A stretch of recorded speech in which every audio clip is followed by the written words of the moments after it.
head of the country's central bank floated the idea of dumping the greenback as the world's reserve currency, replacing it with an international currency. Thousands of people gathered to hear Barack Obama deliver key foreign policy speech on his current European tour. His vision for America's place in a new world order. Returning vets could be a risk to our nation. We've got to give them a stake in creating the kind of world order that I think all of us would like to see. And one of the ways it will drive the change is through global governance. I think a new world order is emerging. This is a hoax and a scam which is designed to transfer wealth and power from the private sector to the government sector and from the government of the United States to a world government. And those people who have been yelling, oh, the UN's going to take over global conspiracy theorists. They've been crazy, but now they're right. And who got the money? Hundreds and hundreds of banks. Any bank that has access to the U.S. Federal Reserve's discount. Tell us who they are.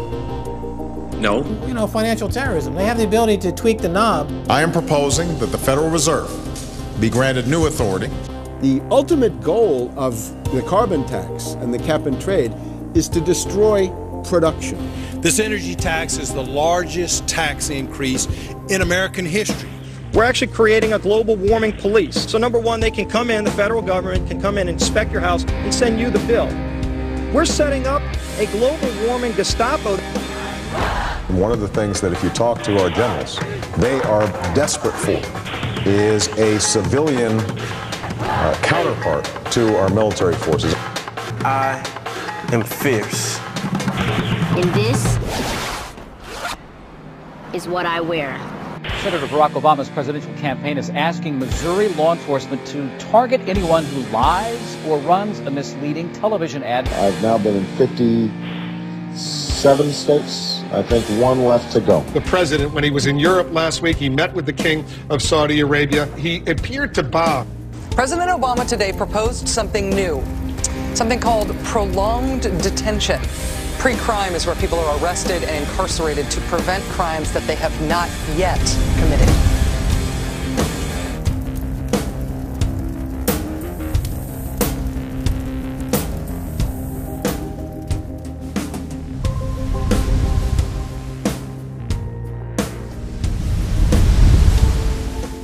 It's the World Wrestling Federation. It's the Washington Wrestling Federation. They put on this show that they're bitter rivalries, you know, villains, and they really don't like each other.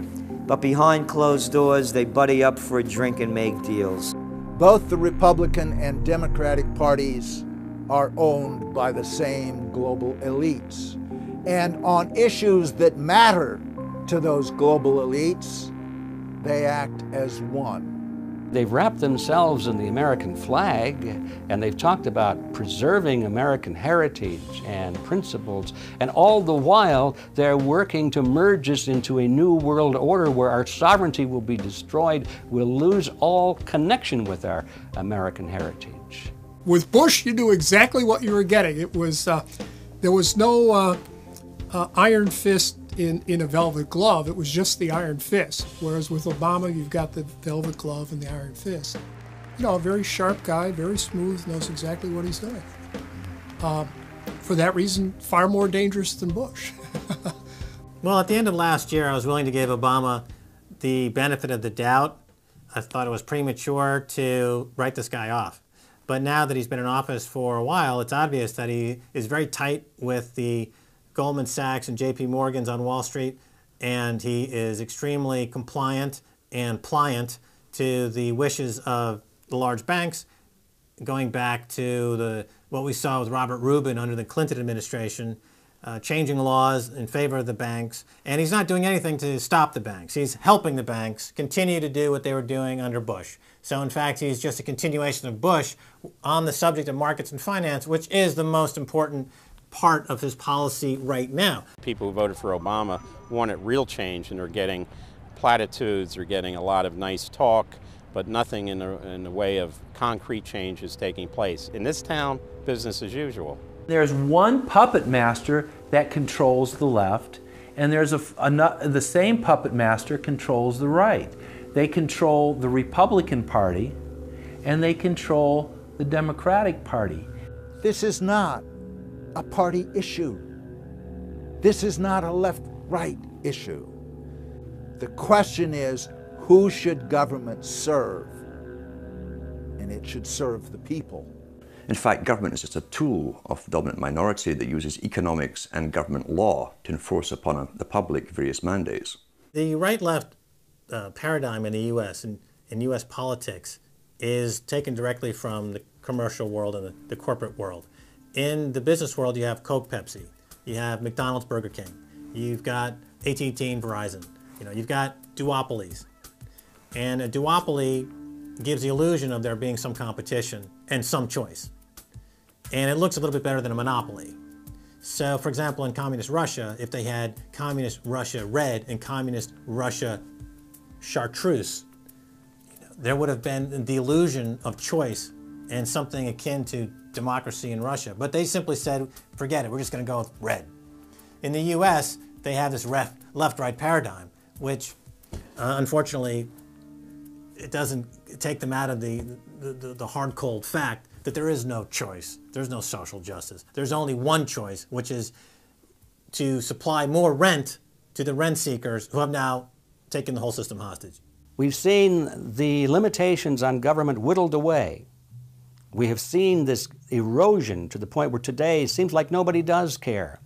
And right now in Washington, D.C., we have seen a fall of the republic. If the United States doesn't have its Bill of Rights and Constitution, it doesn't exist anymore. It's just more real estate, more dirt. And that's what these global corporatists want. They want to completely dismantle the Bill of Rights and Constitution, and they're doing that right now. This is the fall of the republic. Our nation is dying. We, the people that live in this fine country, need to stand up, get involved, and take the system back. It's the Bill of Rights and Constitution that we owe allegiance to, not to a political party, and not to politicians that wrap themselves in the red, white, and blue, while at the same time they destroy everything that sacred flag stands for. So in the old days, you used to have this globe that with 180 some odd countries, and a few of those countries had a lot of power, like the Soviet Union, the United Kingdom, and the United States at various times. But today, you might better look at that globe and say that it's surrounded by huge clouds swirling around the planet. They know no national boundaries. They don't follow any specific sets of laws, and these are the big corporations. They basically control politicians around the world because they have all the money, and politicians always need money to get elected or to run their governments if they're not democratically elected politicians. They control the mainstream press, either through outright ownership or advertising budgets. They have massive amounts of lobbyists in Washington that have tremendous influence on our president and Congress. And they really are calling the shots. They form partnerships with the Chinese and the Taiwanese and the Tibetans, or with the Israelis and Arab nations, with Brazilians and Indians, with whatever country and whatever group of people has resources that they covet. And so for the first time in history, we really have this new form of an empire. Barack Obama is a puppet of the New World Order to bring in a World Bank, to destroy the economy of this country, and to bring in global governance. And no matter how likable the fellow is, we as citizens of this country need to stand up and say no. We have to stand up to preserve a republic here and a rule of law, which is under dire threat. We don't want to live under a world government of the corporations, by the corporations, and for the corporations. I don't want to believe it, and that's probably what holds me back on it, but I'm certainly seeing enough indication that it could be true. Absolutely, because they're always talking about Mexico and the United States and Canada ending up like Europe. And there's things done politically that seem to take us in that direction. And so I think it's incumbent upon all of us as American citizens to pay attention. This move to world government is not about roses and happiness and peace and in a better life. It's about enslavement. They said in their own writings, from the earliest times to the present, the world they're bringing in is to be a world where everyone who is born, or would be allowed to be born, would be born to serve the state. That would be their sole function. That's if they had a job for you to fulfill or a need for you.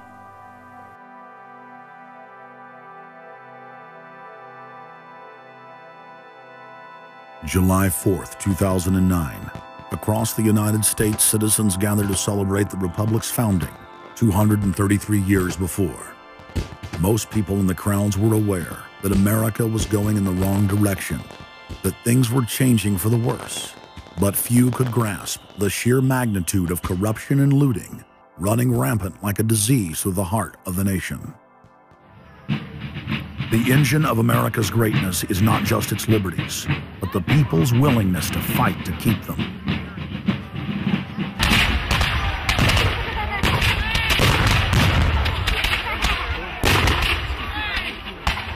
Hundreds of other nations have had much larger populations and greater resources, but have never produced 1/10 of the wealth, science, and art that the United States has. Why? In America, you had an amazing situation because you had the founding fathers who figured out that they could deconstruct the monarchy in such a way and then reproduce it with the three primary branches of government in a way that would create checks and balances and separation of powers. So you could have room, therefore, for individuals to work within the context of a cooperative, which is a democratic system of government, but it would still have enough room for individuals to rise up and become profitable and self-sustaining and rich in the pursuit of happiness without becoming dictatorial. But unfortunately, over the years, since all of those separation of powers have been cut away, and all of the beautiful design by the founding fathers has been co-opted by one corporate entity, one corporate communist entity, you don't have that anymore. So what we have, we're back to where we were before the revolution. You have one monolithic state. For the first 100 years or so of the United States, after the 1700s, when we freed ourselves from British rule, no corporation was given a charter in the United States unless it served the public good. It had to prove that. And then its charter only lasted for 10 years, or sometimes as long as the project to build a bridge or a canal or something lasted. But it had to be up for review, and it could only get charters if it was shown that it was serving the public interest. That changed, primarily because John D. Rockefeller kind of bribed Delaware and New Jersey to begin with into accepting a different system where he said, listen, if I pay you lots of money in terms of taxes, etc., I want to be licensed and not have to serve the public good. I want to be able to get around that law. And state after state after state changed at that point. In the United States, our Constitution and Bill of Rights recognizes that individuals have innate freedoms that can never be taken away by any government.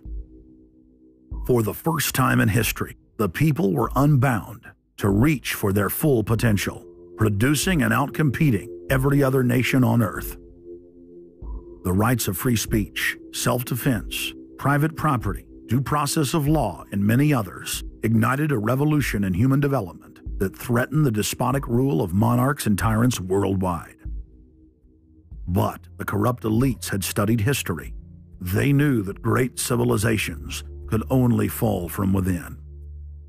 They know from previous experience and history that civilizations come and go and dwindle. They know the reasons why they come and go. Isn't the only hope for the planet that the industrialized civilizations collapse? Isn't it our responsibility to bring that about? Morty Strong, founder of the UN Environment Program, from his opening speech, Rio Earth Summit, 1992. Morty Strong is the man who said that they would never allow another country to rise up as powerful as America. It will never be allowed to happen again. And he said the best thing we can do is to tear down all the factories, all the top commerce of the United States, and level it and give it back to nature. So that was the advice from this character, who has tremendous power at the United Nations and was picked up and groomed by Rockefeller himself. Over the past decades, since the Kennedy assassination approximately, you've had an ongoing oligarchical transformation of virtually every country in the world. And in the United States, it's taken the form of an oligarchical counter-revolution against the reforms of the 1930s, with the Wall Street interest asserting itself as more and more dominant. And once bankers and oligarchs have power, the things that they do, you could call them a policy. You could call it something like a tropism. It's like the way a plant responds. Naturally, since they're oligarchs, they're going to try to downgrade the standard of living of the vast majority of the population. They're going to claim that the world is overpopulated, that industrialization, industrial pollution, and overpopulation are the main problems that face the world. And they're generally going to try to crush and mortify any kind of popular democracy or mass movements with any kind of progressive content. Nations rise and fall. They knew how debt could never be recuperated. They knew that disease or prolonged war could wipe out the population and the future populations that pay off debt. So these guys all work together. That's why it's no surprise that today you have Lord Rothschild coming out pushing the latest scam or religion that we must all believe in, which is global warming, which his personal bank, his family's bank in Switzerland, will be in charge of. They've run the system, the whole economic system of the world for the last 250 years. So why shouldn't they also run the economic system for the next few hundred years? The question of a ruling class, oligarchy as a ruling class, is posed by Plato in the Republic, where we find that oligarchy is a constitution full of many evils, where the rich dominate the government by buying it, and the average individual or the poor count for absolutely nothing. Oligarchy is a frame of mind. In other words, if you're a banker, this is already a worldview. It's a world outlook, and it implies the policies that have got us here, right? Malthusian policies, zero growth policies, driving down the standard of living, attempts to wipe out all kinds of mass institutions that might be a countervailing force. This is a scientific dictatorship, which Bertrand Russell said, and the Huxleys said, both Aldous and Julian Huxley said they would bring in the scientifically controlled society. It's not just family planning, which really means abortion and so on. It's global planning, which is literally sterilization and abortion worldwide for the ideal reduced society, and not just across the board, through genetics, through the Genome Project, through the constant IQ testing. Globalization has economically destroyed the world. You've got at least 40 to 50,000 people who die every day worldwide from starvation, malnutrition, and diseases which can be cured for pennies, such as diarrhea. And if you ask one of these Malthusian oligarchs, don't you think that something should be done to raise the standard of living in Africa or South Asia? They'll say, no, we can't do that. That would wound the planet. That would oppress Mother Earth. So that's oligarchy.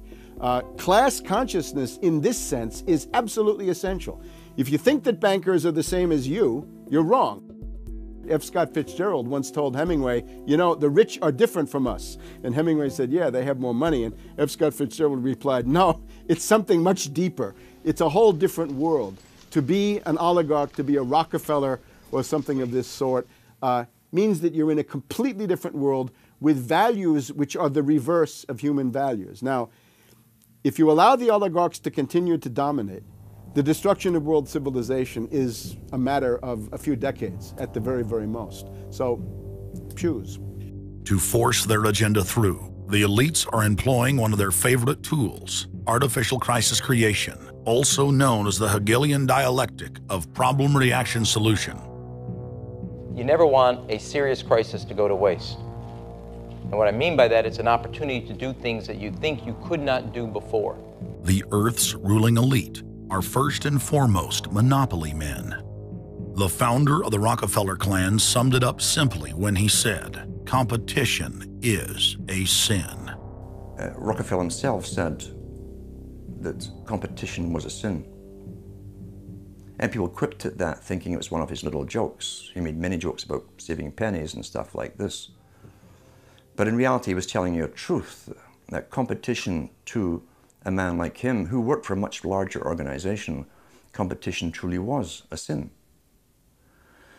And The cartels have been formed ever since, have become much bigger, more powerful.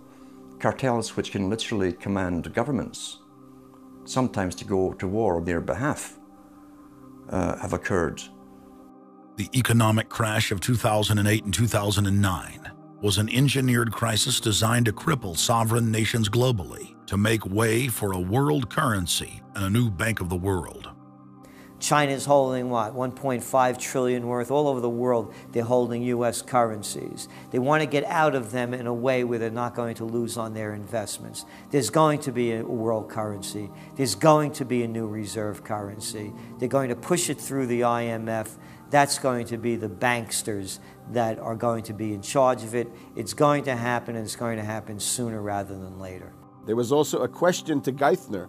Do you think that the U.S. dollar ought to be replaced? And he blew it. He had a moment of candor where he said, yeah, we're considering that. So on that day, the dollar went down 1% within a couple of minutes. Chinese government proposal about a global currency and about the IMF regulations, the new IMF idea about the general agreements to borrow and having a faster ability to disperse to the emerging market.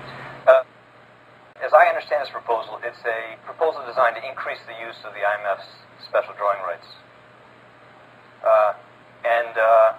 We're actually quite open to that suggestion. Timothy Geithner's comment about global currency is not off the table because it's not off the table and it's going to come. The whole world is ready to bail out of bucks. They just want to do it in a way where they're not going to lose on their investments. That's all that's going on. All the people around the world, the Japanese who have $1 trillion, the Chinese who have $1 trillion, the Saudis have $1 trillion, the Europeans something similar, they're all going to dump it at the same time. The rush for the exits. And that will then create hyperinflation. When America finishes supplying the manpower and the military for standardization of the world into the one system, and they want a secular world society with a hint of greening and Gia worship for sustainability reasons. America, as they're finishing off this agenda, they'll be pulling the rug from underneath Americans at home at the same time towards the latter stages. When the dollar starts to slide, and this was always the nightmare of Paul Adolph Volcker, who is now sitting in the Obama White House, once the dollar starts to go, there's nothing to stop it. There's no useful way that you can stop it once it begins to gather momentum. So I think we're facing the probability of some form of dollar panic combined with hyperinflation sometime during the Obama presidency. They're now pulling the rug away from under the feet of the people.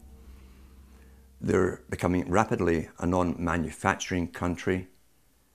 Any country that can't manufacture its own goods, even for self-defense, therefore is no longer sovereign, independent, and able to sustain itself, which tells you that this is all part of the plan.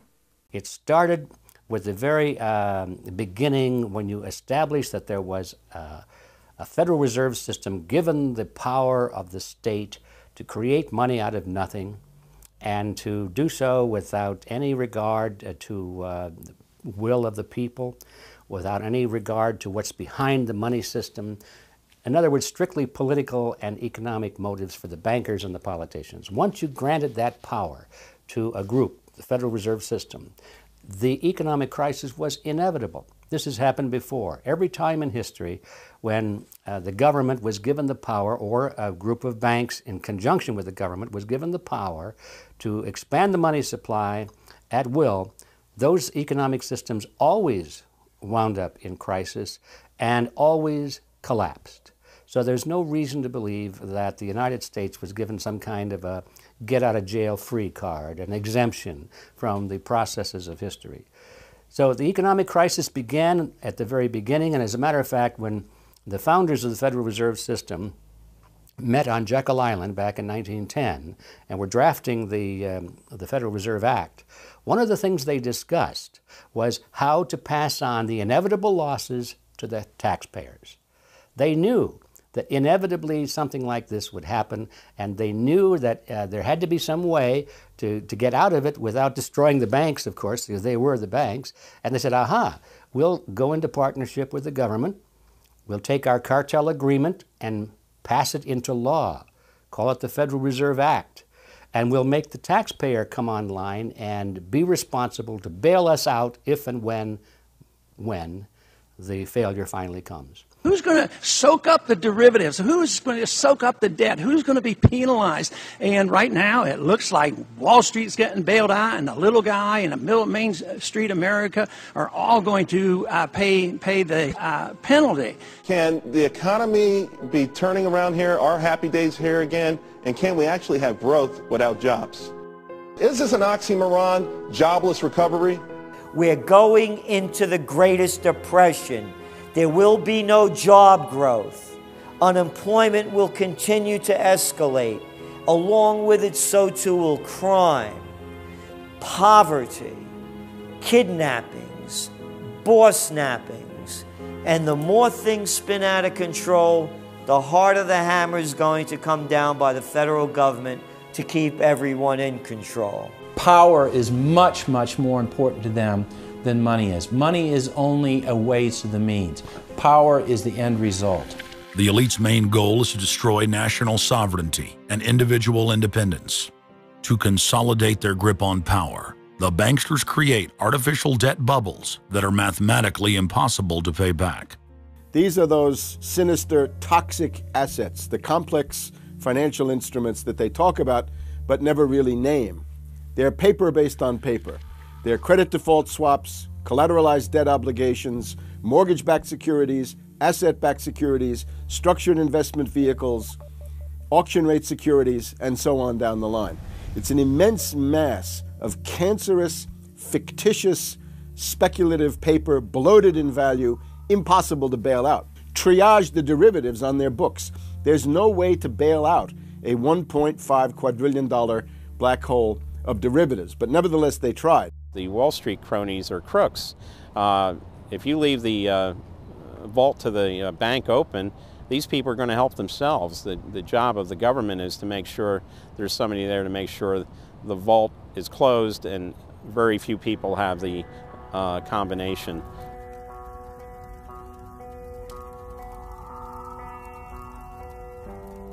I'm William K. Black, Associate Professor of Economics and Law at the University of Missouri at Kansas City. I was a senior regulator in a number of different positions during the heart of the savings and loan crisis.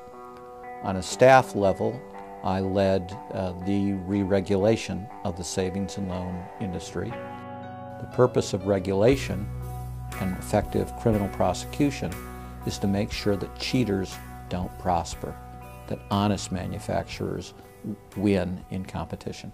The primary driver of the current crisis is accounting control fraud. These are frauds led by the CEOs of the major lending institutions and major banks and institutional buyers of toxic waste product. How did it start? It started with mortgages, particularly non-prime mortgages.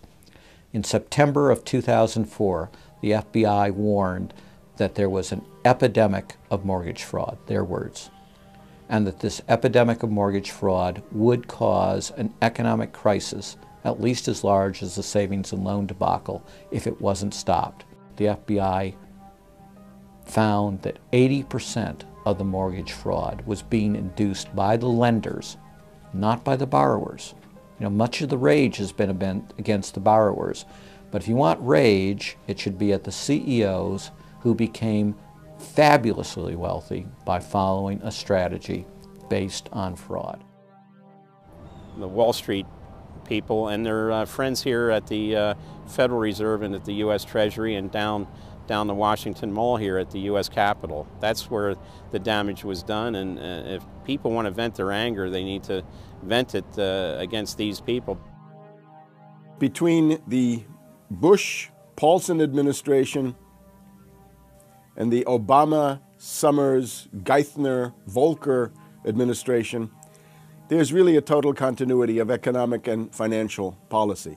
Geithner was on board at the Fed, the New York Fed, dealing with all these institutions. He didn't get it. And then we had this fellow who came up afterward, Mr. Friedman. He was on the Goldman Sachs board, and he didn't last too long as a Fed chairman. Why? Because he had a conflict of interest. Is it possible that there's so much conflict of interest here that all you folks don't even realize that you're helping people that you're associated with, and you should be recusing yourself for America's ethics? I behaved with the... You don't think you should have recused yourself when you asked Lehman to go in bankruptcy, you didn't put Bear Stearns in bankruptcy, and then you folded Merrill Lynch into... I mean, isn't there some point where you got to say, hey, I got a conflict of interest here? You don't feel any kind of scintilla of ethics on this thing at all? Totally. I operated very consistently within the ethic guidelines I had as Secretary of the Treasury, and when it became clear that we had some very significant issues with Goldman Sachs and with why didn't you recuse yourself with Morgan Stanley, what I did then, it would have been very wrong for me to recuse myself. What I did was I went and got a waiver from the ethics agreement, because when we had concerns... Who is in charge of the ethics agreement? What? Who's in charge of the ethics agreement that you got a waiver? We have a Office of Ethics at Treasury, and we have a White House ethics office. So you got it from the legal counsel from the White House? We got it from the government ethics office. So we had Snow, we had Paulson, now we have Geithner. All these people cut from the same bowl of cloth. These are not independent Treasury secretaries. They're part of the problem, not part of any solution. And it would have been nice to see President Obama effect some change in Treasury, but of course, he went and got a Wall Street insider as his Treasury Secretary. Everything that's speculative, parasitical, cancerous, bloated from all these administrations, going back to Carter and even beyond, comes together in the Obama administration. With Volcker, with Summers, who's part of the economic crimes under Clinton, the guy who brought you derivatives and the abolition of the Glass-Steagall firewall. You could not have gotten a more perfect setup for a takeover from a previous government, the Bush regime, than the Obama regime. Now, there are some authors out there already saying that it's the same bunch, and it's true. It's the same bankers who put the same boys forward.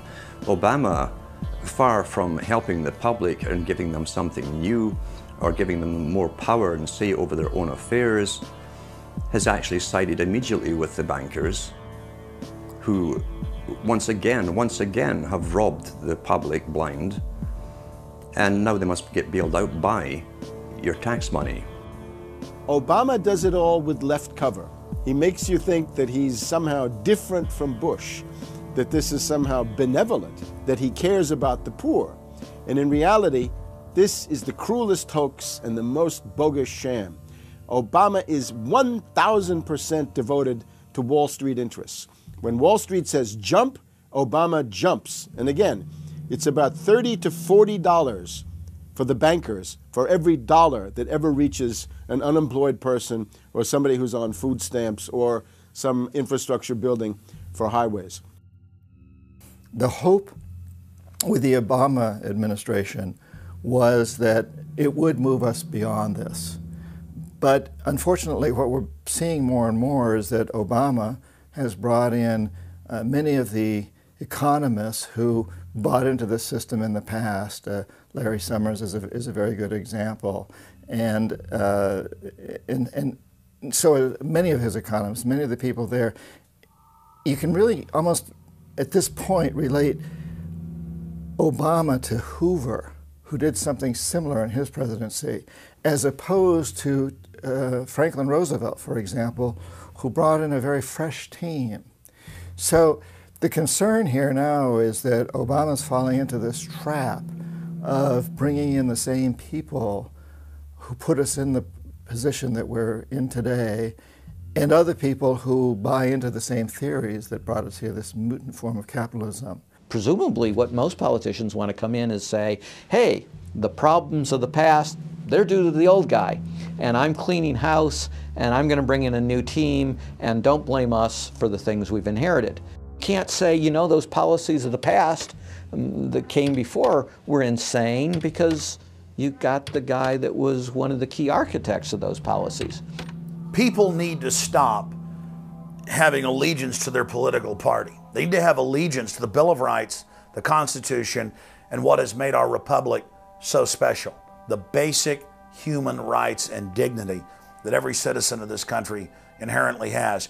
Not because it's some right given to us by government, but because our Bill of Rights, our Constitution, enshrines that these are inalienable rights given to us by God, that we inherently have as sentient, free, conscious beings. But instead, the public cheers on the Republicans as they win, or cheers on the Democrats as they defeat the Republicans. It's an endless, staged, gladiatorial event, special interest own both parties, and they project this false left-right paradigm up as like a movie screen. And behind that, behind the throne, the establishment is able to control our society and engineer it into this high-tech police state.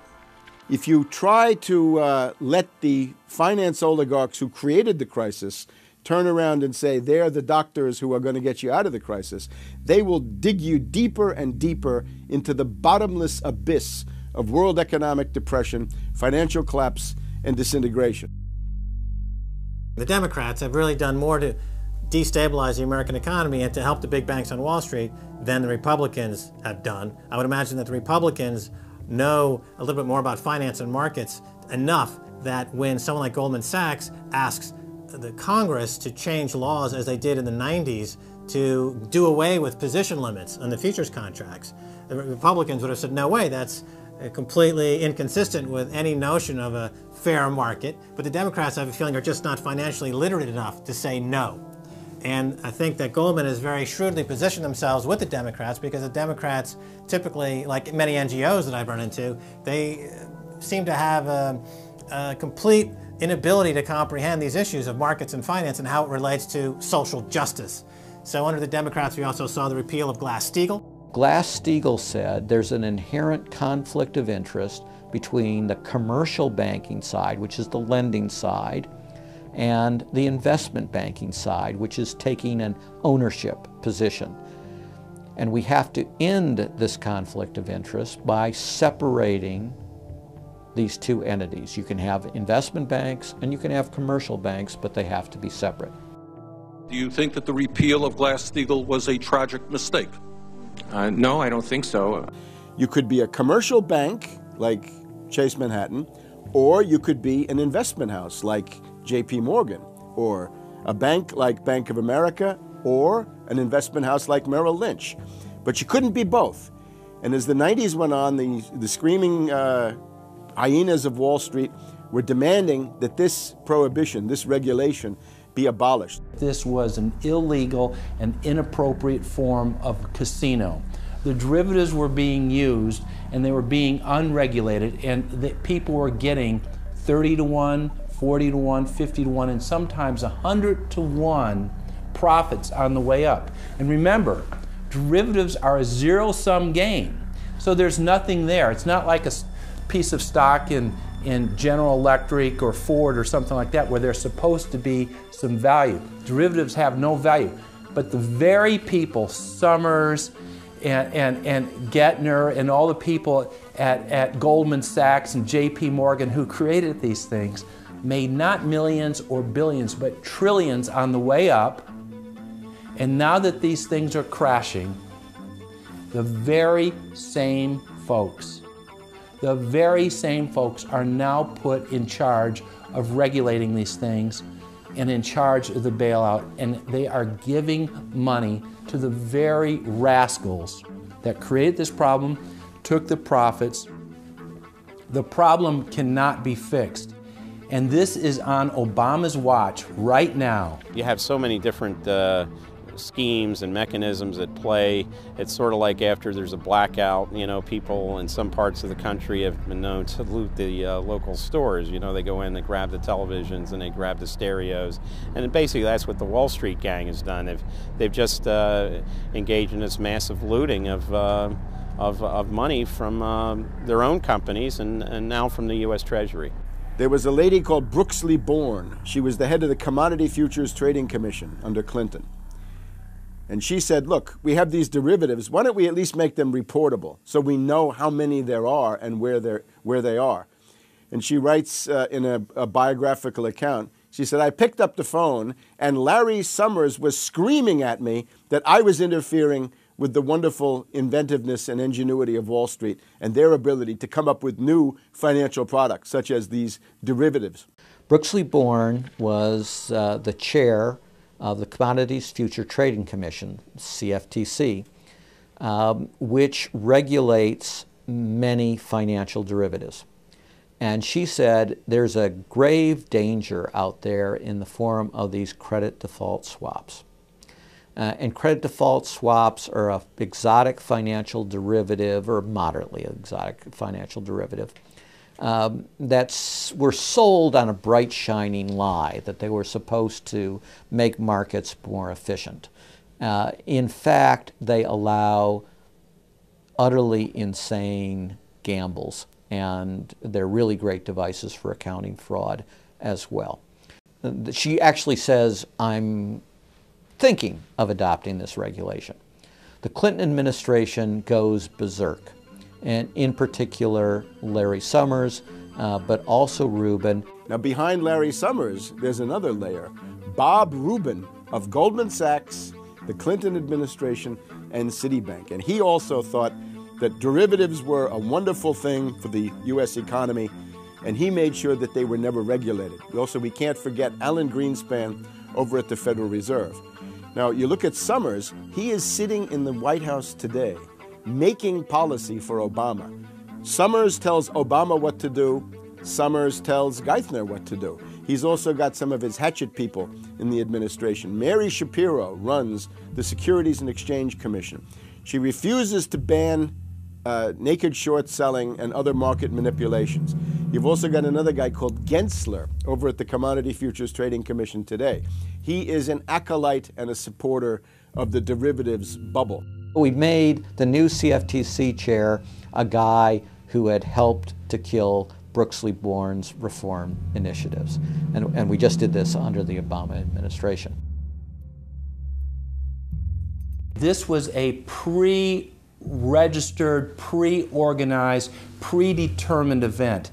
Anybody who knows that if you allow the banks to become unregulated financial institutes with tsunami-like, weapons of mass destruction-like financial instruments like derivatives, to allow that to run up to levels that are 50, 100, 200 times the gross domestic product with no value. They know that they are taking the profits on going up, but they also know that the end result is the destruction and gutting of this economy. The scam is simple. The insiders buy hard assets and political influence as the fiat bubbles expand. And then, at a time of their choosing, they purposefully implode the bubble. You've got a very small group of people, and the Federal Reserve and the global central banking system and the Bank of International Settlements in Switzerland, who are purposefully managing the boom and bust, credit supply, credit contraction, money supply growth, money supply contraction to create artificial roller coasters and artificial volatility that they can trade around without taking any risk. It doesn't cost them any money. And if they do make a mistake because they're, as George Bush said, oh, the bankers on Wall Street are drunk. It is uncertain. There's no question about it. Wall Street got drunk. That's one reason I should turn off the TV cameras. Let's say they walk in one day, they push the wrong button, and they lose the bank $1 billion or $5 billion or $100 billion. They can appeal to the government to bail them out. It's a totally asymmetric relationship between bankers and the rest of the economy. If they make a mistake, they get bailed out. If everyone else makes a mistake, they get put in jail, called a terrorist, and we never hear from them again. But it's a more sophisticated form of slavery, and we're going through it today. We see the taxation is going up all the time with the supposed crash of the banks that was not a happening out of the blue. It was set up for this time. They could have kept it going for another few years if it suited them, and then crashed all the bubbles. But now is the time. As they say in their own writings, now is the time. One of the great benefits of an economic model from an economist standpoint is you can basically get whatever results you want. You can manipulate the inputs to make that happen. And that makes it a very easy tool to use to hoodwink other people.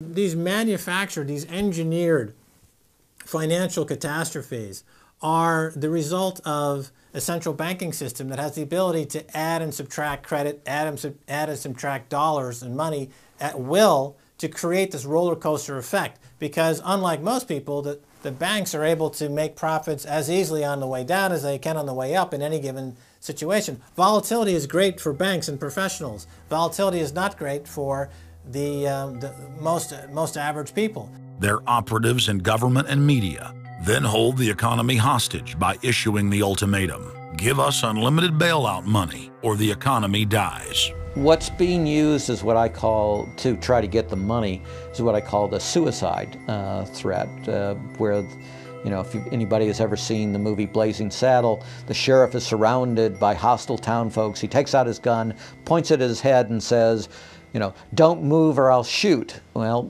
that's what the big banks are saying. You know, give us unlimited cash or we'll die. And if we die, you'll die because we're too big to fail. It is a false flag attack because Hank Paulson will get up in front of Congress and say, we need $700 billion because that thing, that existential threat, the market is attacking us and we need this handout to fight Mr. Market. Mr. Market is out there. We need to fight Mr. Market. It's an existential threat. Meanwhile, he is Mr. Market. He's the one causing the problems. We had Paulson, a representative of Goldman Sachs who happened to be running the U.S. Treasury, came forward with a hysterical briefing for the Congress saying, we, the Wall Street bankers, demand $700 billion in bailouts. So they say, yes, we'll give you all the money you need. Well, you know, these are arsonists. Paulson, Tim Geithner, Bernanke, they're arsonists. They're asking for more matches.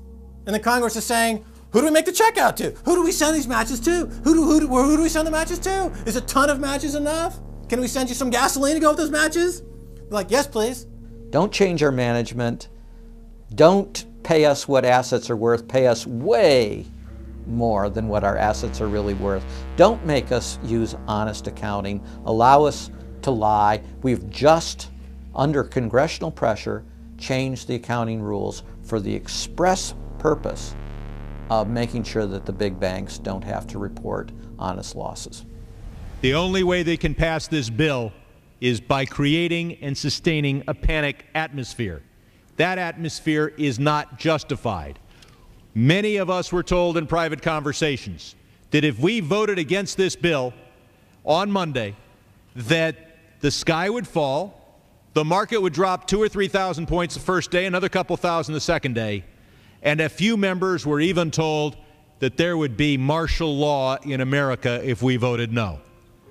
That's what I call fear-mongering. We have, you know, people in the government threatening martial law or things to get their way in the executive branch against Congress. You know, if you put all these signs together, it doesn't look good at all. That, to the extent we are a democracy, we're sort of a hairbreadth away from a police state. Congress aided the bankers in carrying out the biggest heist in history with the so-called banker bailout of 2008.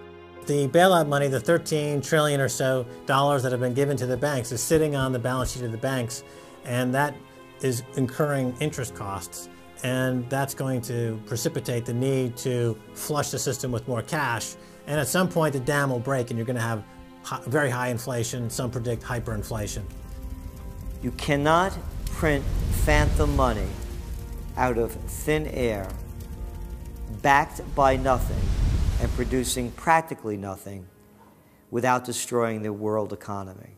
So unless we cut out the toxic funds, the toxic elements of this economy, every time we put in money on this bailout, it's just feeding the fire. It's not making things better. What should have happened is that those banks and investment banks should have been seized. They should have been seized by the Federal Deposit Insurance Corporation. Those are zombie banks.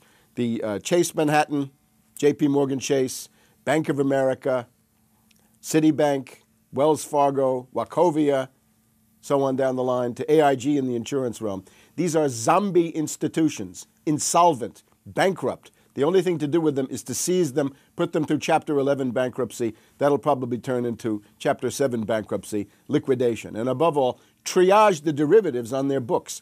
There's no way to bail out a $1.5 quadrillion black hole of derivatives, but nevertheless they tried. They will, of course, try to regain some of this money back, but their debts, unlike any other period in history, are now a quantum size bigger than the entire global GDP by a factor of 50 to 100. It's almost infinite amount of debt. If you really look at the numbers, because of the massive, massive debt, and right now, total debt in this country is about 375% of the gross domestic product. And that's not including derivatives. If you put the derivatives in, it's probably 20 to 30 times gross domestic product. It's beyond what anybody has ever even considered. While they were looting North America into the ground, the international banking syndicate was simultaneously executing the same scam in over 100 other nations. So who got the money? To financial institutions in Europe and other countries. Which ones?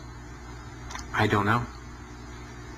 $500 billion and you don't know who got the money? Well, Obama's got one difficulty with this Congress. It's the number of freshman Democrats that got elected. Many of these people know that they got their seats from, and many of which got seats in the Senate and Congress from long-held Republican seats. They know that the people back in their states and in their constituencies will not tolerate this any longer. So up against the Republicans and the blue dog Democrats are these freshman congressmen, Democratic congressmen and senators, and they're not, they don't seem like they want to go along with the program. So if there's any hope, it'll come from these freshmen. The Constitution says no money shall be drawn from the Treasury but in consequence of appropriations made by law. This money is not drawn from the Treasury. Well, let's talk about that. Do you think it's consistent with the spirit of that provision of the Constitution for a group like the FMOC to hand out $500 billion to foreigners without any action by this Congress? Congress approved it in the Federal Reserve Act. When was that? Quite a long time ago. I don't know the exact date. 100 years ago? The original act is 1914, I believe. I don't know whether this provision was in 1914 or not, but the Federal Reserve Act was in 1913. All right, and at that time, the entire gross national product of this country was well under $500 billion, wasn't it? I don't know. Is it safe to say that nobody in 1913 contemplated that your small little group of people would decide to hand out $500 billion to foreigners? What the bailout legislation really did was give a blank check backed up by U.S. taxpayers to offshore megabanks. Of course, Congress has oversight. If you read the Constitution, our founders were very clear. Anything to do with taxes and money is put into the hands of both houses of Congress together. Both houses of Congress together must approve it. Because it's a buck, because that's why we fought the revolution. Taxation without representation was part of it. Foreign banks, Société Générale of France, about 10 billion for a French bank. Deutsche Bank of Germany. Did Deutsche Bank need the money? How much did they get from the bailout? Well, they told us they got $12 billion from the bailout. And Barclays Bank of Britain, $10 billion.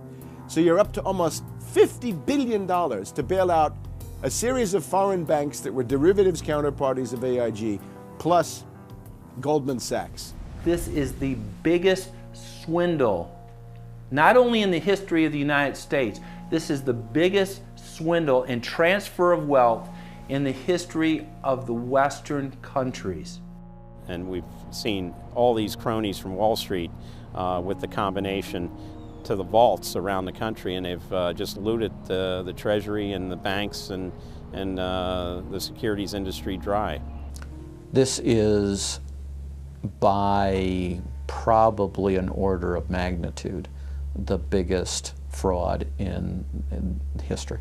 Over the next 10 months, $23.7 trillion was stolen from the U.S. Treasury. The gentleman from North Carolina, Mr. McHenry. Thank you, Mr. Chairman. And the tune of $23.7 trillion worth of taxpayer exposure for the bailouts is quite striking. The calculation right now is that with Obama, we've got $24 trillion as a line of credit available only to Wall Street banks, insurance companies, credit cards, mutual fund companies, and others, but only financial institutions.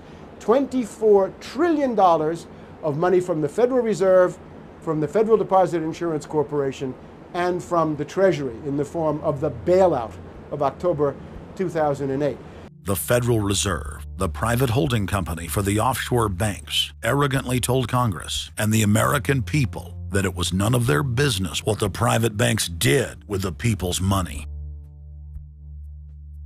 One very interesting exchange. Senator Bernie Sanders of Vermont asking Bernanke, we have given upwards of $2 trillion to various financial institutions. You've got to tell me, where did the money go? And Bernanke simply stonewalls and says, I won't tell you. And who got the money? Hundreds and hundreds of banks. Any bank or that has access to the U.S. Federal Reserve's discount. You tell us who they are. No. Do you have to be a large, greedy, reckless financial institution to apply for these monies? There is no subsidy. There is no capital involved. There is no gift involved. It is a collateralized, short-term liquid loan that is both over-collateralized and is recourse to the company itself. We have never lost a penny doing it. And how can other institutions get those loans as well? According to the law, we are supposed to be lending to depository institutions. Let me just say this, Mr. Chairman. I have a hard time understanding how you have put $2.2 trillion at risk without making those names available, those institutions public. And we're going to introduce legislation today, by the way, to demand that you do that. It is unacceptable to me that that goes on. Behind me, the Federal Reserve is probably the least transparent agency in the federal government. One could even argue that the Central Intelligence Agency is more transparent than the Federal Reserve. The fact is that the American people want to know more of the secrets of the temple, as the book was before you were born, The Secrets of the Temple. The Fed, as you know, is just a monopoly by the bankers.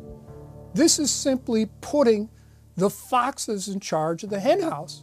Personally, I'd be in favor of Congress just nationalizing the Fed and getting the bankers out of there. They're just stealing from the American people. Put it directly in the hands of Congress and let Congress decide, rather than this cabal of bankers deciding their own rates of profit at the expense of the American people. Since the Federal Reserve's creation in 1913, patriots have labored tirelessly to alert the American people to the true nature of the Federal Reserve. Throughout its 90-plus-year history, most Americans falsely believed that the Federal Reserve was a government agency. But today, scientific opinion polls show that the vast majority of the public is aware of the fact that the Federal Reserve is a front company for an offshore private banking cartel that dominates not just the United States, but almost every other nation on Earth. It's never been written about in any book that I've found as to who gave these guys the authority or permission to be the international bankers for the world. Why would you even need international bankers? Why would any government agree to use them? Why would you need to use them? Why can't any country create its own money? It tells you there was already an existing superstructure, already in existence, maybe 200-300 years ago, to give these guys permission to somehow be the overlords of all money for all countries. Polls also reveal that 75% of Americans demand a public audit of the secretive organization. By the summer of 2009, Congressman Ron Paul's bill to audit the Fed had gained more than 280 sponsors in the House. But the private Fed's high-powered lobbyists were able to block a vote on the bill in the Senate. That only piqued the public's interest. I have another amendment. I have been informed that the majority plans to block consideration of this amendment, which is number 1367, regarding the transparency at the Federal Reserve. Madam President, I'd like to call up Amendment 1367. Without objection, the clerk will report. The Senator from South Carolina, Mr. DeMint, proposes amendment number 1367. Senator from Nebraska. I make a point of order against the DeMint amendment that it's legislation on appropriations. Madam President? The point of order is well taken. The amendment. I regret the objection. The amendment falls. The people began asking themselves, why couldn't there be an audit of the Federal Reserve? The Fed has never once been audited. In the whole period of time, in the almost 90 some odd years that the Fed has been around, the most powerful agency and independent agency, it has never once been audited. This is an absolute crime against the freedoms of this country. Do you think it would cause problems for the Fed or for the economy if that legislation was to pass? My concern about the legislation is that if the GAO is auditing not only the operational aspects of our programs and the details of the programs, but is making judgments about our policy decisions, that would effectively be a takeover of monetary policy by the Congress. Is that your position, that this bill, if it were to be passed, would interfere directly with interest rates, setting interest rates? If we were to raise interest rates at a meeting and someone in the Congress didn't like that and said, I want the GAO to audit that decision, wouldn't that be viewed as an interference? I wouldn't think so. This is just reviewing it, and you can do what you want. The Federal Reserve has never been subjected to an outside audit. And if you audit them, it's very likely that Greenspan, Bernanke, and Volcker might all go to jail. It was announced earlier today, that there will be a hearing on H.R. 1207, the bill to audit the Federal Reserve Bank.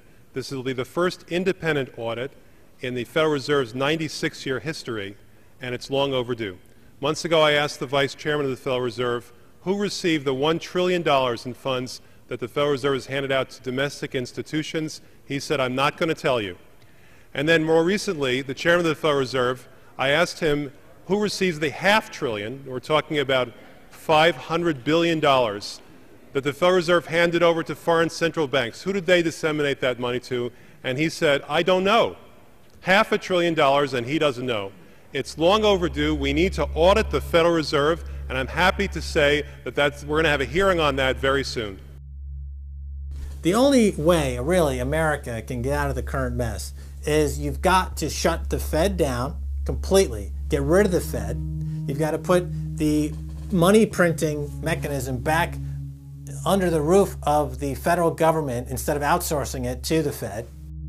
Why were the bank's front men, Alan Greenspan and Ben Bernanke, all over the news saying that they were above the law?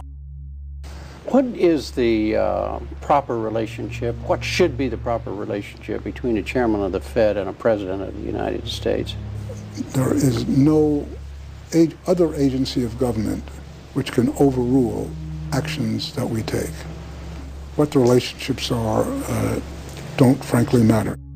A grassroots movement demanding that the private Federal Reserve be nationalized exploded in size across the country.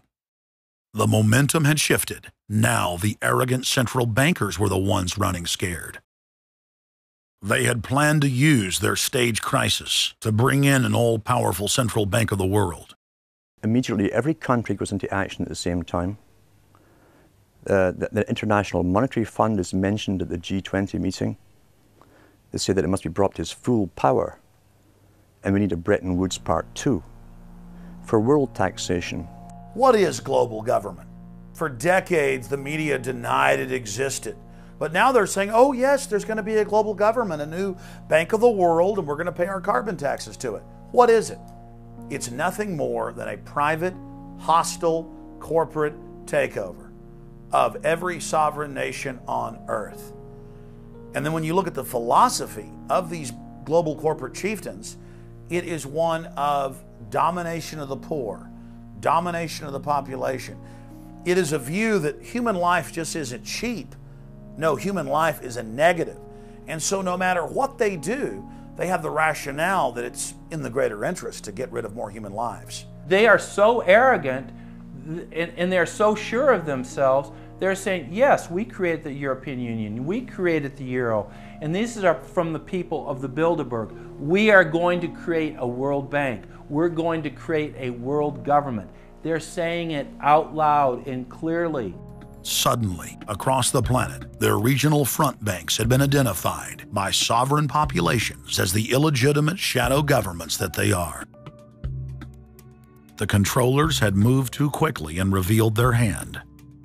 Populations around the globe were seeing through the establishment's facade, past the puppet governments, and to the global architects that were pulling their strings. Where are the American people? Why have they lost their dignity? What is stopping them from speaking out?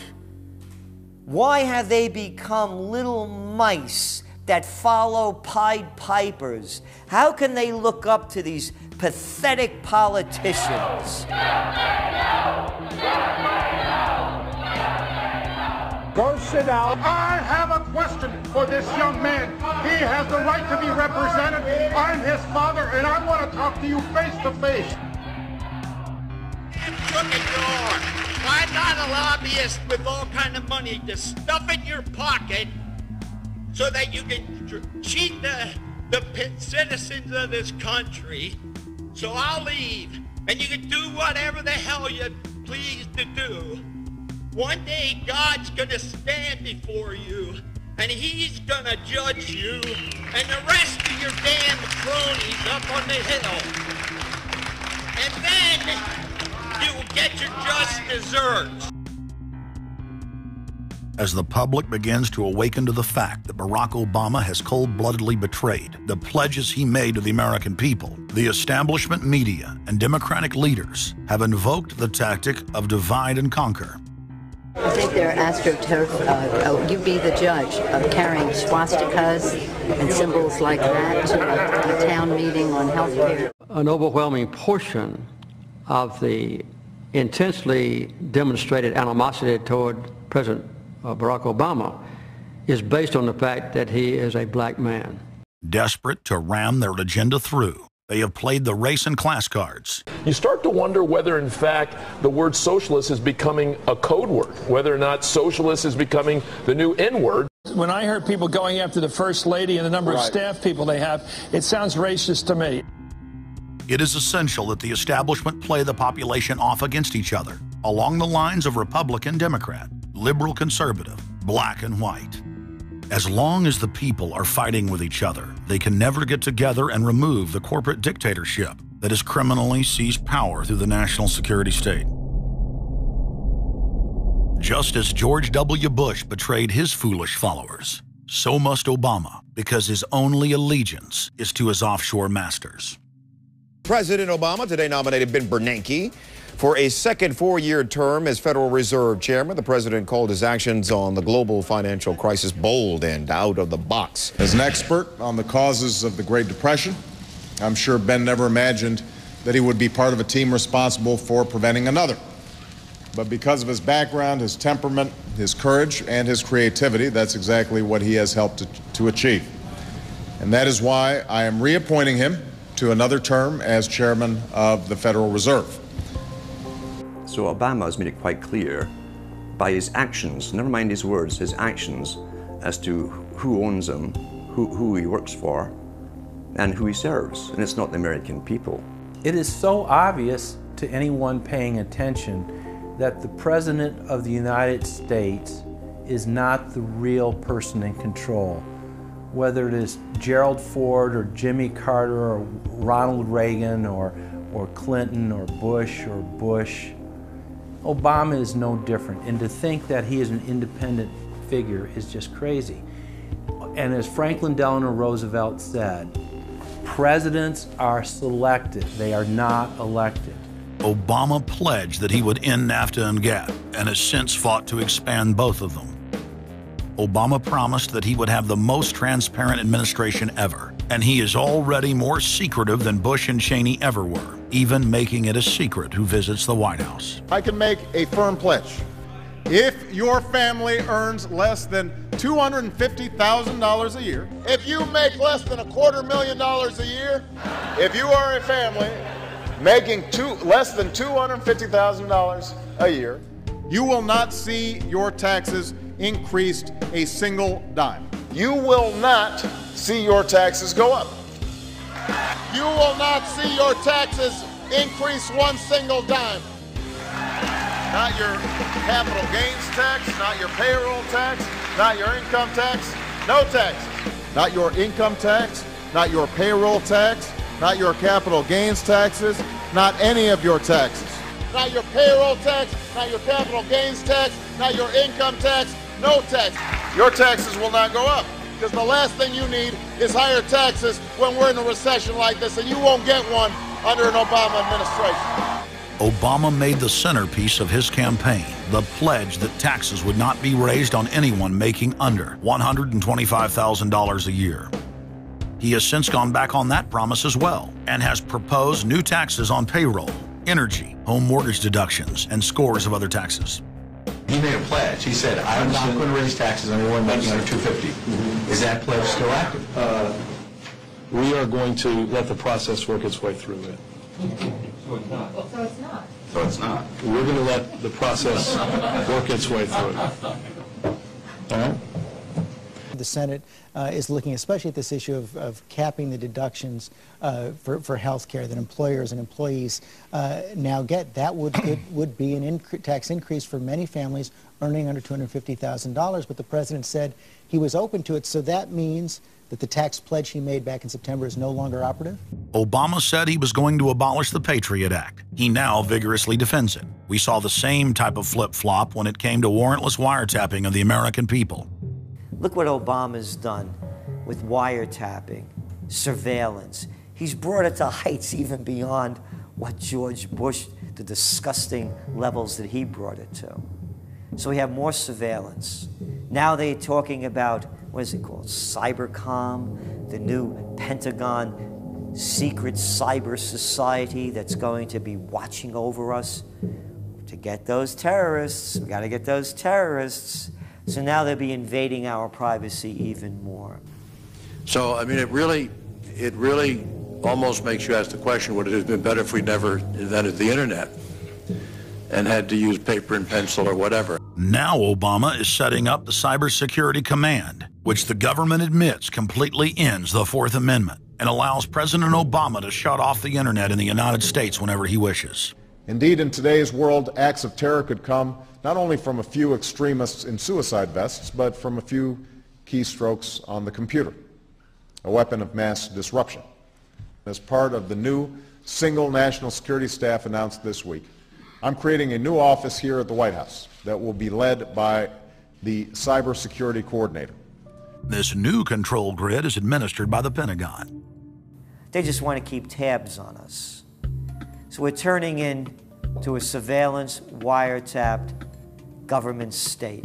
The government is taking more and more control over our lives. I can stand here today as President of the United States and say without exception or equivocation that we do not torture.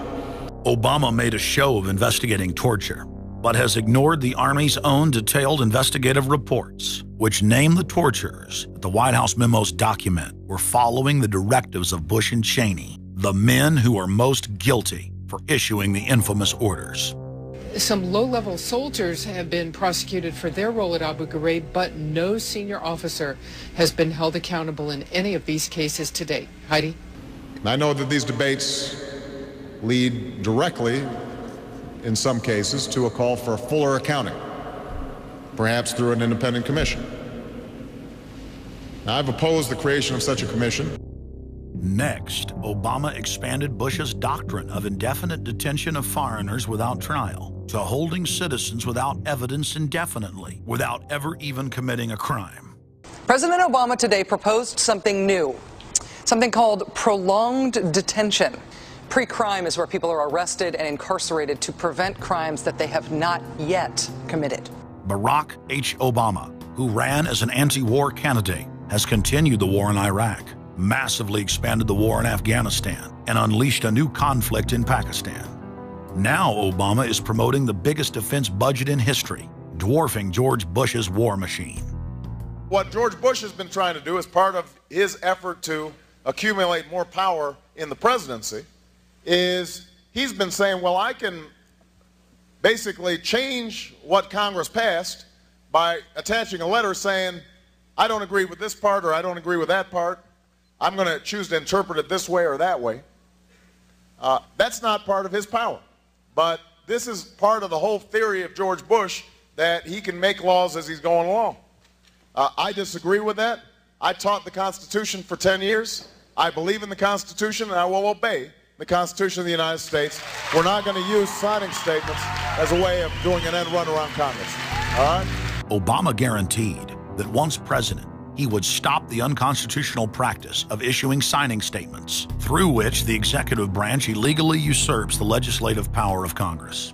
Congressman Kucinich, when he introduced his 60 articles of impeachment against Bush Jr., I think one was the signing statements.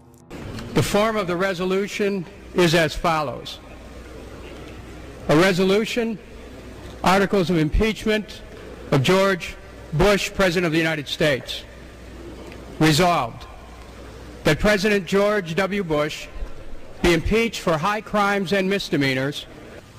Article 26, announcing the intent to violate laws with signing statements, and in violation of his constitutional duty under Article 2, Section 3 of the Constitution, to take care that the laws be faithfully executed, has used signing statements to claim the right to violate acts of Congress even before he signs those acts into law.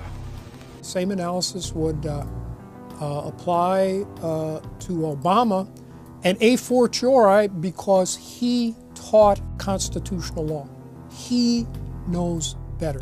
He's a lawyer licensed to practice law, who, as I am, who took an oath when he was licensed to uphold the Constitution and laws of the United States of America. With his signature on the spending bill also came Obama's first signing statement, a presidential declaration freeing him from following some of the bill's contents. I believe in the Constitution, and I will obey the Constitution of the United States. We're not going to use signing statements as a way of doing an end run around Congress. All right? He also promised that he would call on Congress to take at least 5 days to read new legislation before it was voted on. When there's a bill that ends up on my desk as president, you, the public, will have 5 days to look online and find out what's in it before I sign it, so that you know what your government's doing. But from his first day in power, he has aggressively pressured Congress to quickly pass bills before lawmakers and the public even have a chance to see them. Will state his parliamentary inquiry. Speaker, in order to try to figure out what we're doing, how much damage to the country, I tried to get a copy of the bill. We have out here on the table 2454 that has 1,090 pages in it, but I've understood since debate in here that there's another 300 pages that were added in the middle of the night. My inquiry is, how do I get a copy of the other 300 pages that people on here or here on the floor hadn't had a chance to read or see? Where do we get that before we cram this down on the American people? Is there somewhere physically in the House of Representatives a copy of what we're voting on?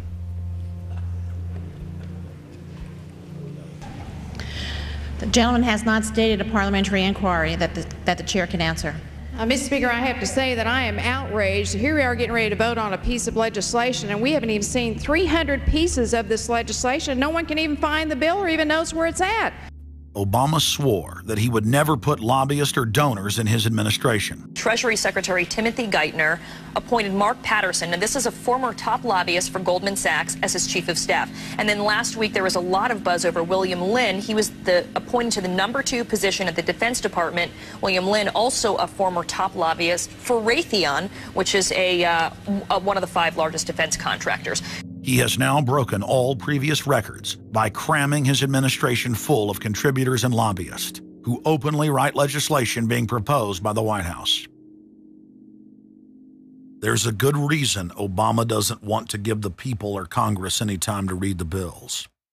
I'm still needing a copy of the other 300 mysterious pages that we don't get to see here. Shortly after the 2008 election, Vice President Joe Biden confided to top supporters that it was essential that their program be implemented at lightning speed. Because their agenda was so unpopular, they knew Obama would lose support quickly. Obama's handlers were in a race to pass a raft of legislation before the people discovered that Obama was just a slicker, updated version of previous puppets. Obama is the New World Order's closer. It's his job to repackage and solidify the tyrannical policies of George W. Bush as progressive and trendy. So part of my job, I think, as president, is to make government cool again. Chris Hedges, author of Empire of Illusion, explained it succinctly. President Obama does one thing, and brand Obama gets you to believe another. This is the essence of successful advertising. You buy or do what the advertiser wants because of how they make you feel. Through Obama, the global establishment are now putting their entire program into high gear.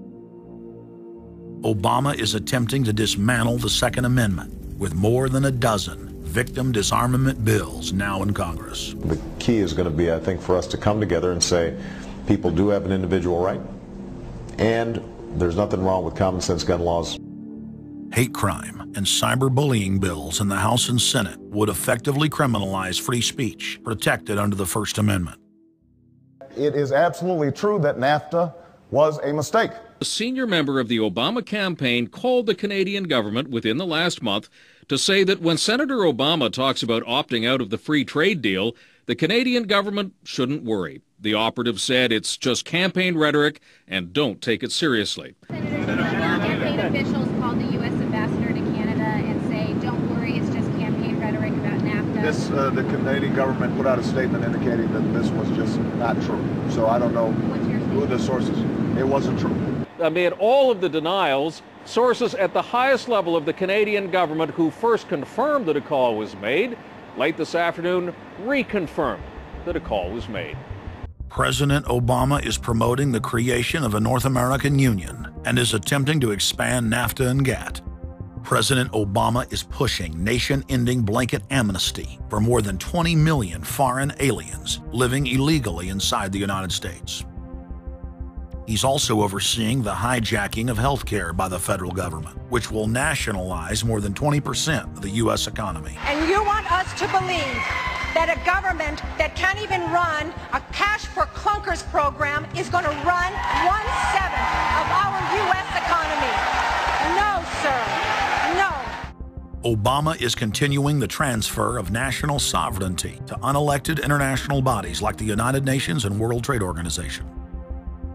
And most important of all, under the cover of banking reform, Obama wants to hand dictatorial power over the United States economy to an offshore private banking cartel known as the Bank of the World. Richard, what happened to all those threats from France's president about storming out and about having a global regulator who was going to reach across borders and be able to deal with markets no matter what country they were in? They have opened up the idea of there being some form of other regulator across countries, and I think that's going to come back. So is this some sort of new world order, which Gordon Brown kind of alluded to? I think a new world order is emerging, and with it the foundations of a new and progressive era of international cooperation. The finance heads of the 20 industrialized nations met again in late September of 2009 at the G20 summit in Pittsburgh, Pennsylvania. At that meeting, ministers called for an end to the dollar as the world reserve currency.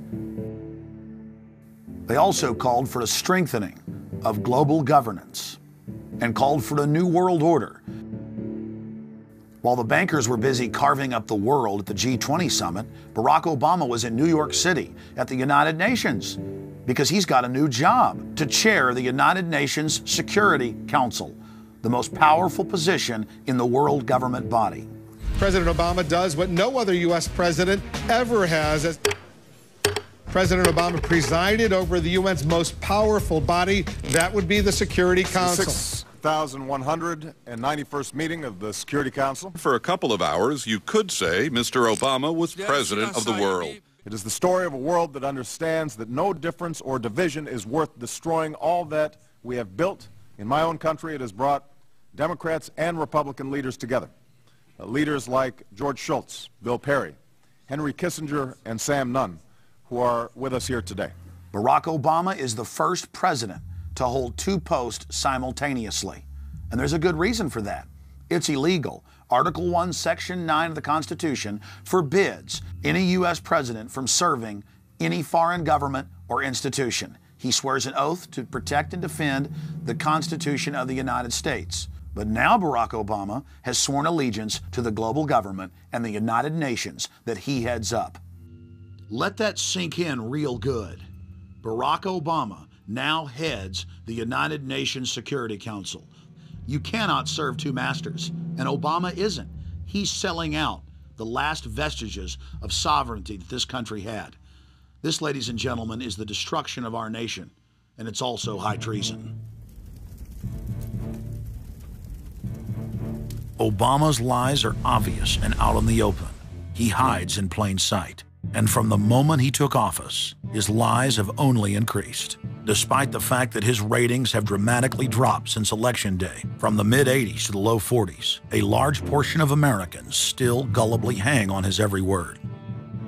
It is bringing entertainment to thousands of people. Through its magic, we are able to enjoy a combination of the radio, motion pictures, and the stage, right in the comfort of our own homes, simply by pushing a button and turning a dial.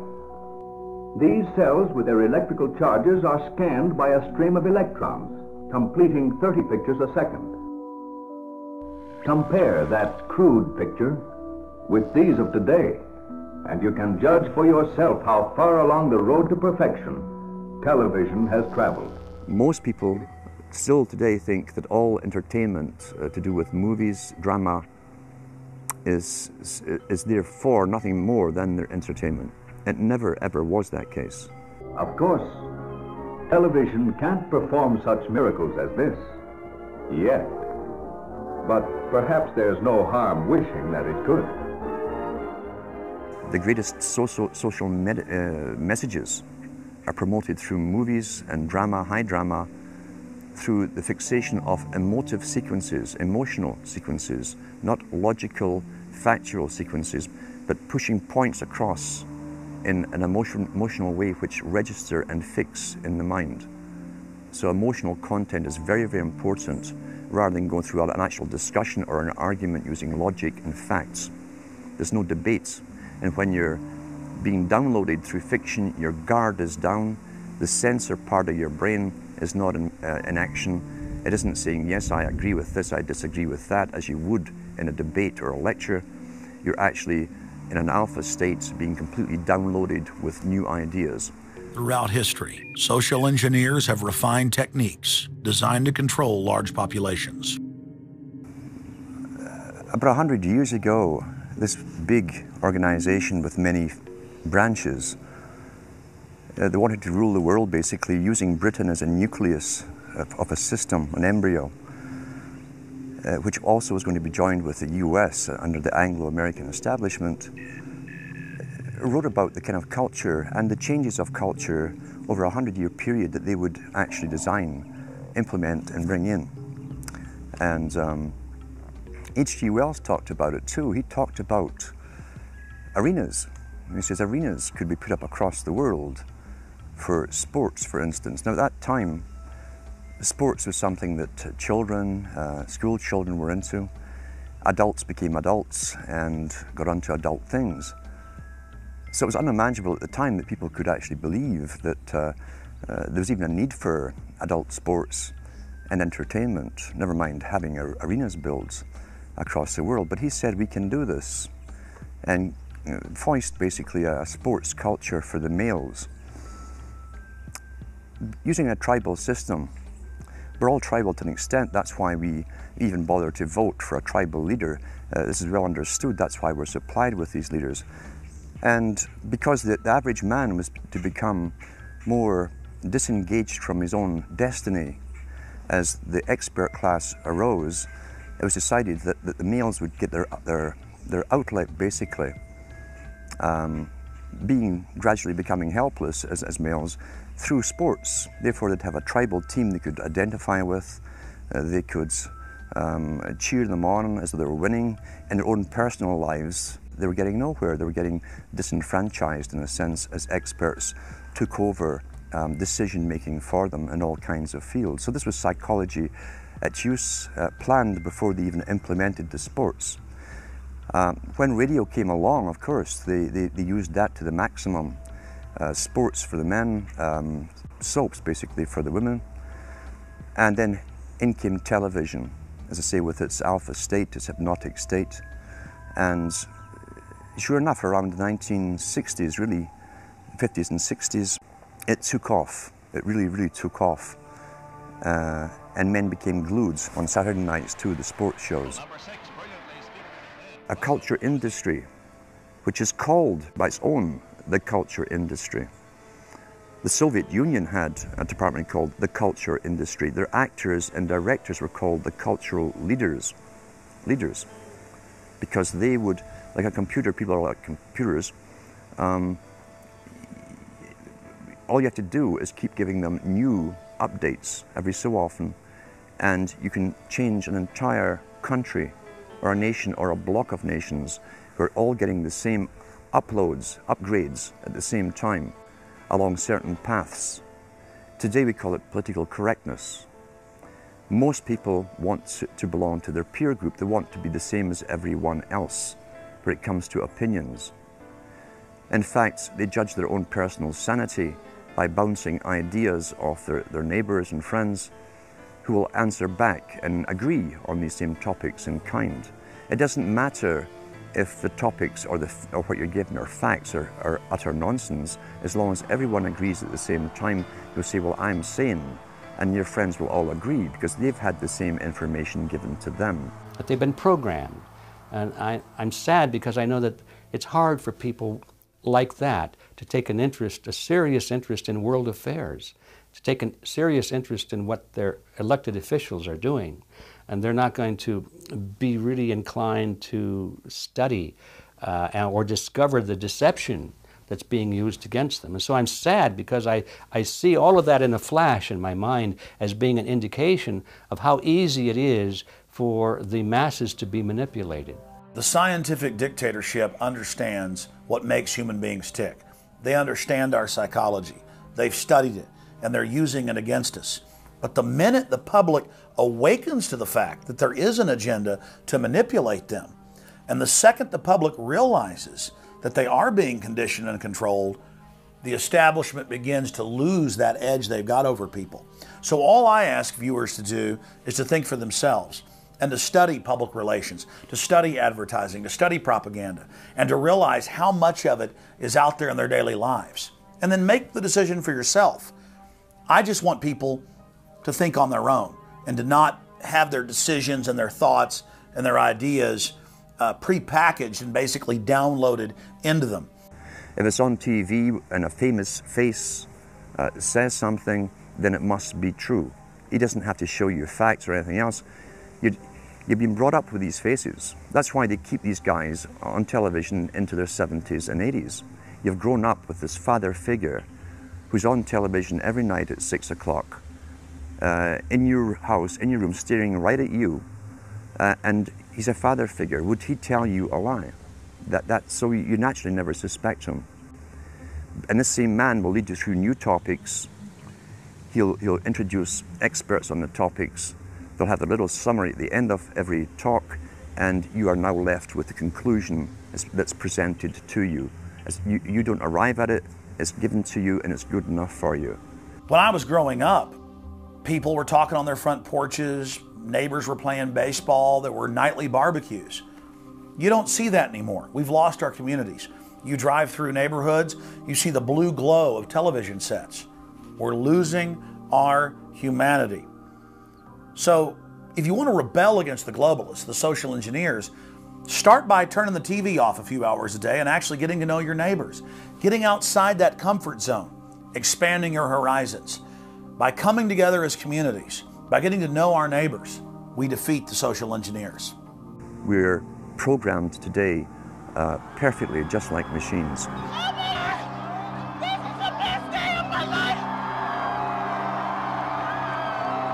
We tie this in with the Brzezinski. Brzezinski said in 2 Ages, now this guy was way up with the NSA. He's a master geopolitician. He admits he works in 20, 50-year periods to do with geopolitics in other countries.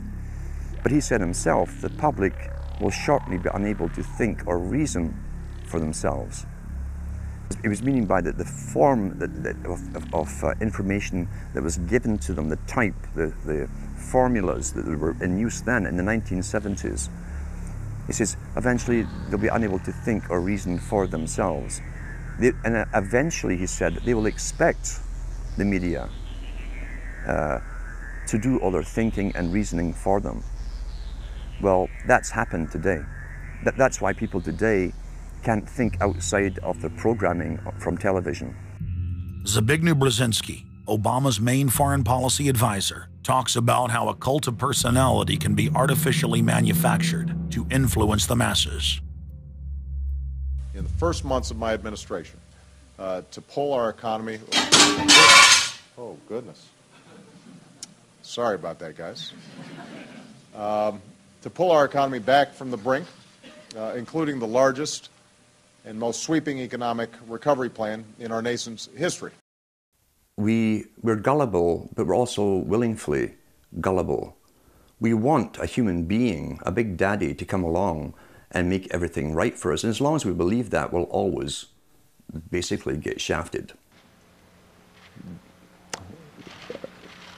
In addition to John, sorry, I just noticed that I jumped the gun here. Go ahead and move it up. I had already introduced all you guys.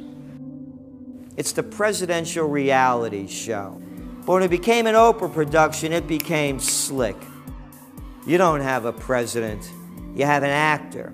They say that politics is show business for ugly people. You got it. What am I going to tell the president when I tell him his teleprompter is broken? What will he do then? It's Obama's role to front for the international banking syndicate and to take all the heat for their unpopular agenda. It's his job to convince the American people that the buck actually stops at the White House. In Brzezinski's book, Between Two Ages, is that eventually we shall put presidents in who will have personality cults. We shall create massive personality cults for these people through the same techniques as Hollywood has used. Obama is that man today. The globalists, who know that Obama is going to promote their plan, want to make him such a superhero that nobody will question what he's doing. They'll be so preoccupied with who he is, or where he is, or what he's saying, or what he's wearing, or something like that. The idea of making him into a celebrity is very valuable because that way people are less inclined to ask, what is he doing? So that's very useful to these people. Similar plans of social control have been continuously carried out by operatives of the Ford Foundation, who Obama has worked for over the last 30 years. Many of the strategies used to control populations were originally developed by Edward Bernays, who coined the phrase public relations. Bernays said that if you manufacture an authoritative figure who repeats the same messages over and over, that this will appeal to the masses' subconscious desires. Yes, we can. The unwashed masses will helplessly follow the leader and go along with any message they spout. Yes, we can. Yes, we can. We shall overcome. Yes, we can. we will respond with that timeless creed that sums up the spirit of a people. Yes, we can. Thank you. Today, these exact techniques are being used with devastating effect against the general population. Obama is the latest version of 21st century mass mind control. The psych warfare engineers are counting on Obama to finish the plan they began decades ago. Beyond their plans to devastate the economy for global consolidation, a new international framework of draconian law is being constructed to establish a system of neo-feudalistic serfdom. Remember, it was Bill Clinton who gave us NAFTA. And it was Al Gore, the hero of the environmental movement, who was the hatchet man for the Clinton administration to cram NAFTA down the throats of a reluctant Congress. Now, this is a good deal for our country, Larry, and let me explain why. Al Gore, who carried the ball for NAFTA and GATT, is now one of the top standard bearers for the elite's agenda. I didn't interrupt you. Okay, now, guys. Then maybe it just... Is this... NAFTA. Why? Huge numbers of manufacturing jobs left Canada, came into the United States because of a 15% wage differential. We pay our workers less in Canada. Now, when you've got a 7-to-1 wage differential between the United States and Mexico, you will hear the giant sucking sound. No, there's a political lesson, there's a business lesson. Sorry.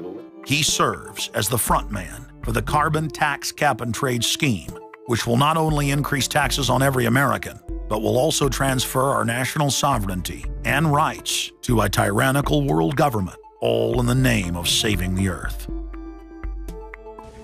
Is the legislation that we are discussing here today, is that something that you are going to personally benefit from? If you believe that the reason I have been working on this issue for 30 years is because of greed, you don't know me. I've been willing to put my money where my mouth is. Do you think there's something wrong with being active in business in this country? I am simply asking for clarification. I'm proud of the relationship. I'm proud of it. My name's Dr. Tim Ball.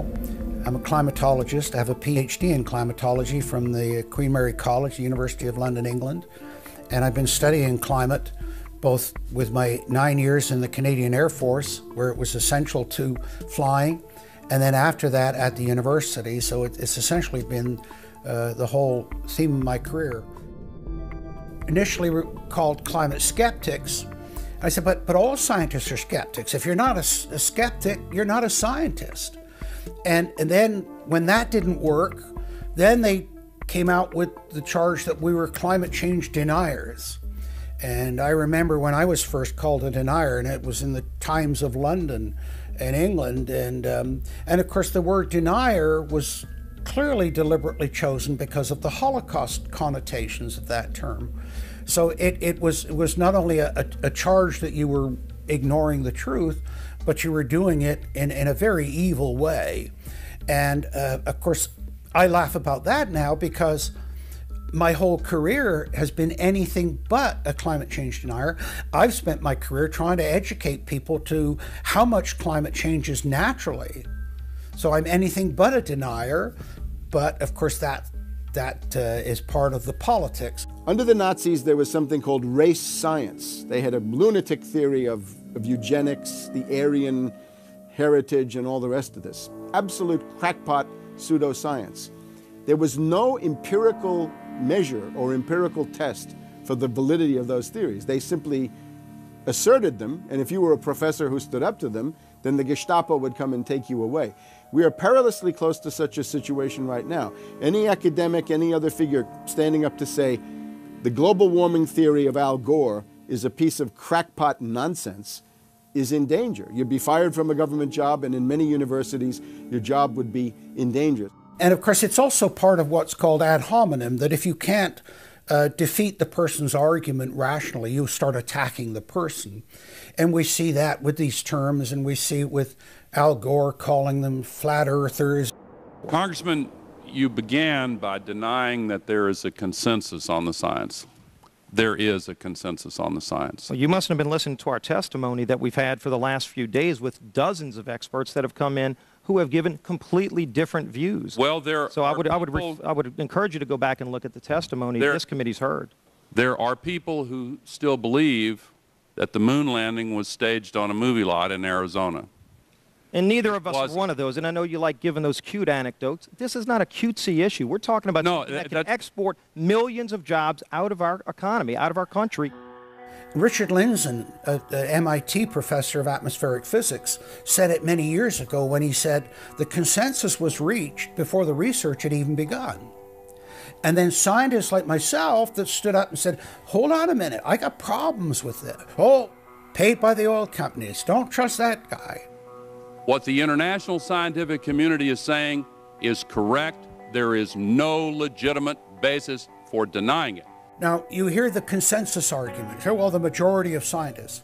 What they're always talking about is, and originally the IPCC was about 3,600 scientists, it's now down to 2,500. That's the people they're talking about. But when you look at it, most of them are bureaucrats. They're not scientists at all. And very, very few of them are actual climate experts. Now, the consequences of that, and whether that's because of man-made CO2, I think are debatable. If CO2 is not causing the climate change, what is? What are the major driving factors? And so they're essentially the ones that are left out by the Intergovernmental Panel on Climate Change. It's unbelievable to me that they can come out and ignore the sun. I mean, everybody knows the sun goes in, it gets cool. You notice that, right? You have an eclipse, the temperature drops, and the birds start to get excited and so on. And when you look at the seasonal changes with the sun, how you can suggest that the sun is not a factor is really quite remarkable. Giving us false scientific information is not going to clean up our environment. Speaking with a lot of promises and innuendo is not going to help clean up our environment. The globalists have co-opted the environmental movement. There are a lot of real environmental problems we face, like genetic engineering, where they're splicing plants, animals, insects, you name it. Toxic waste dumping in the ocean. No one wants to breathe bad air or drink toxic water. But the global carbon tax has nothing to do with that. It's a tax literally on breathing. Go out on the street or talk to your friends, your neighbors. Ask them, hey, should we ban dihydrogen monoxide? It's bad for the environment. The average person will sign your petition calling for the banning of water. That's right. Dihydrogen monoxide is water. It's the same thing with table salt, sodium chloride. And that's exactly what the establishment is doing with carbon dioxide. Ooh, dioxide. It has this scary sounding name. But the truth is, it's one of the 4 elements of life on this planet. Oxygen, carbon dioxide, water, and sunlight. And if the establishment can tax and list as a toxic waste one of those basic 4 building blocks of life, carbon dioxide, they can regulate and control every facet of our lives and shut down any businesses that aren't part of their New World Order. The idea that carbon is a pollutant is essentially a way of saying that humanity is a disease or a cancer that ought to be wiped out. Genocide. People have argued in this environmental coterie around Obama, around Holdren, the theoretician of de-development, who is now the science advisor of the White House, really the anti-science advisor. They've argued that babies are carbon monsters, carbon machines, and that every time you breathe out carbon dioxide, you're part of the pollution of the planet. This is an absolutely anti-human doctrine. They use the environmental movement to promote their real agenda, which is globalization and federalization and power. The advisor to Gordon Brown wants to exterminate 1/2 of the population of the British Isles. Now that's something Hitler might have tried to do, or Stalin. They didn't succeed. Will Gordon Brown do it? You can read this in the statements of these lunatics, radical environmentalists fanatical Malthusians, tree huggers, whatever you want to call them. This is an ideology of genocide which can be documented exhaustively, ad nauseum, out of their own statements. When Gore said the science is settled, that raised red flags amongst the media, and then also amongst a lot of other people that sort of knew that that wasn't true, other scientists, and started to look at it. And of course, the more they looked at it, the more they realized, no, science is never settled. What is coming down now is environmentalism is nothing but phony science. Nothing but phony science. And if we really believe in the environment, if we really believe in freedom, if we really believe in truth, we need to get some straight answers.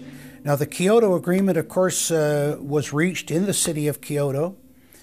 And what was interesting was several things came out of that. But the first thing was that not all countries had to participate in Kyoto, but not all had to take action. Only the developed nations were required to reduce their level of CO2. The developing nations were excluded. Now, of course, at that time, China was, and in some ways you can argue it still is, a developing nation. So it wasn't required to meet any targets under Kyoto, nor was India. The U.S., of course, held out. And what's interesting is that the U.S. Senate voted 95-0 against the Kyoto Accord, even though Al Gore was the vice president at the time.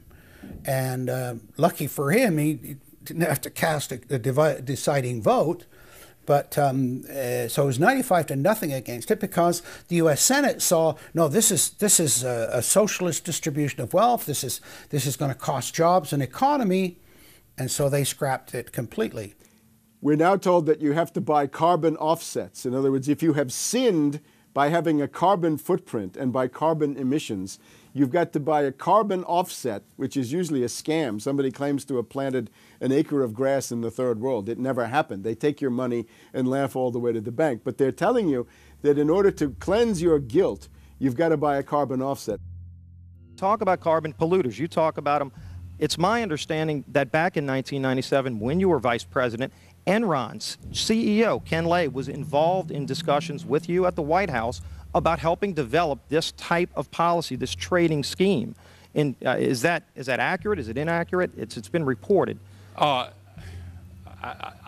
don't know, but I met with Ken Lay, as lots of people did, before anybody knew that he was a crook. Right, and clearly you can see why so many of us are concerned about this type of cap-and-trade energy tax that would be literally turning over this country's energy economy. I didn't know him well enough to call him Kenny Boy.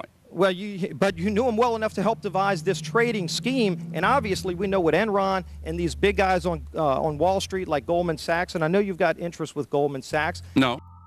Well, that's been reported. Is that not accurate? No, I wish I did. With executives from you're partnered in companies with executives from Goldman Sachs. Well, if you're not. Al Gore has got to be the greatest con artist in modern history.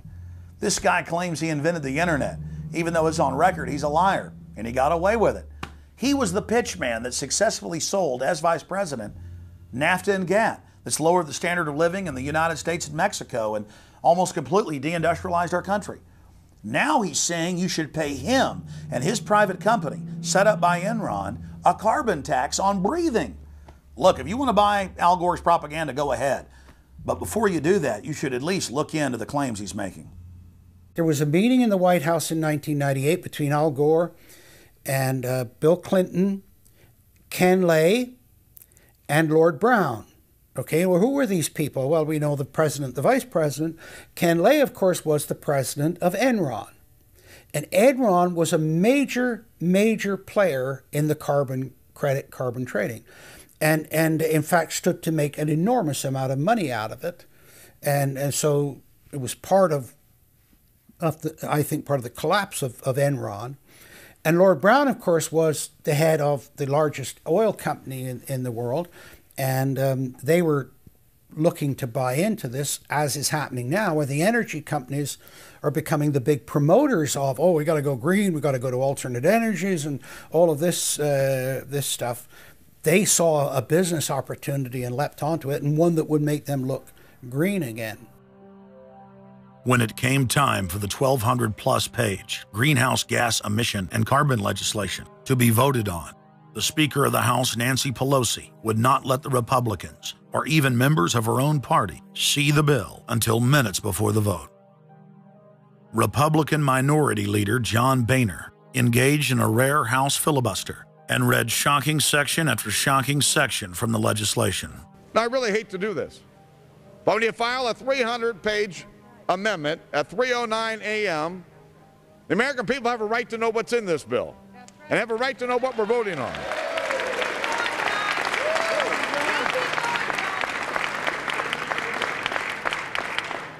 Page 48. Each building code enforcement department receiving a grant under subsection A shall impanel a code administration and enforcement team consisting of at least one full-time building code enforcement officer, a city planner, and a health planner or similar officer. I can take you to Chickasaw, Mercer County in my district. They don't have one full-time person that works for the village, all right, not one. Look at the mandate on every city, village in America right here in this bill. So that we're not only going to tell you what the codes are going to be, but we're going to tell you how many people you need to hire to enforce this. Page 41, determine any geographic area within the contiguous United States that lacks a federal power marketing agency. Because, you know, we can't move power around the country without a federal power marketing agency. We do it today, but now we have to have a new government agency to do this. All California housing standards are now going to be imposed on every American community. You don't have the right to have your own building standards in your community or in your state. Hell no, the federal government's going to tell you what they are. It quickly became clear why Pelosi and the Democratic leadership were desperate to keep the contents of the bill secret before the vote. Now, because of this underlying bill, the federal government will virtually have control over every aspect of lives for the American people. It is time to stand up and say, we get to choose. We choose liberty or we choose tyranny. It's one of the two. The underlying bill represents the tyranny and the intervention of the federal government. It's our choice.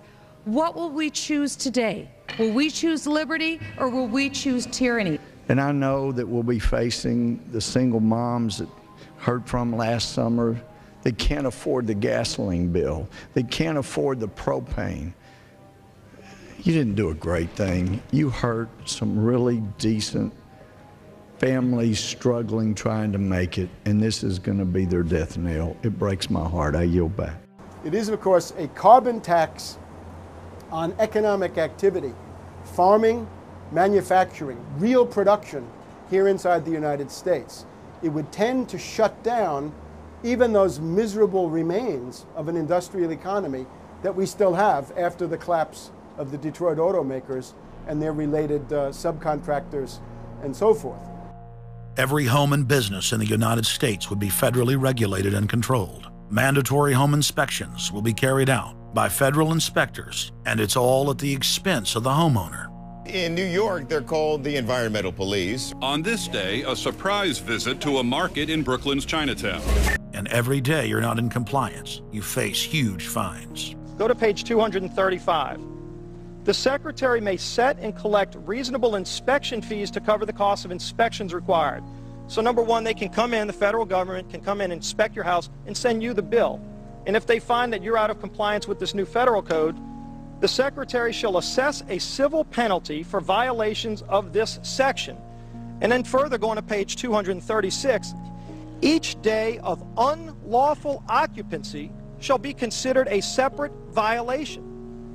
We're setting up a global warming Gestapo that can literally come in, and now this new term, unlawful occupancy.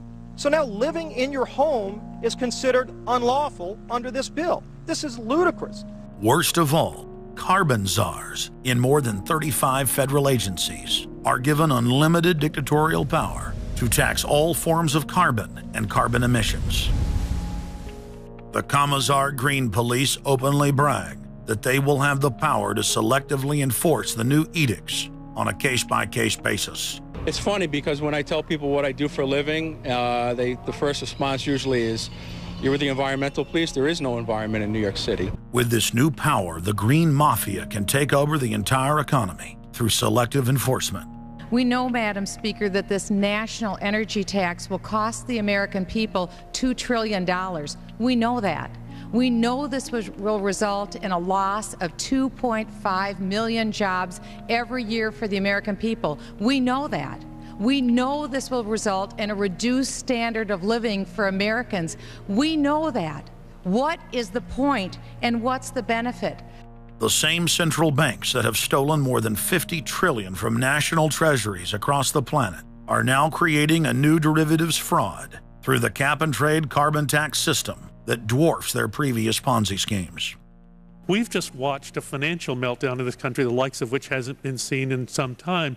Now, if people like credit default swaps, they're really going to like the carbon swaps that are going to occur and the carbon future swaps. We spent a full day in this committee last summer talking about the manipulation of the energy futures market in oil. We're going to create, I fear, another such system that people who have an inclination to react dishonestly to systems are going to actually have a new opportunity. Is that not a problem?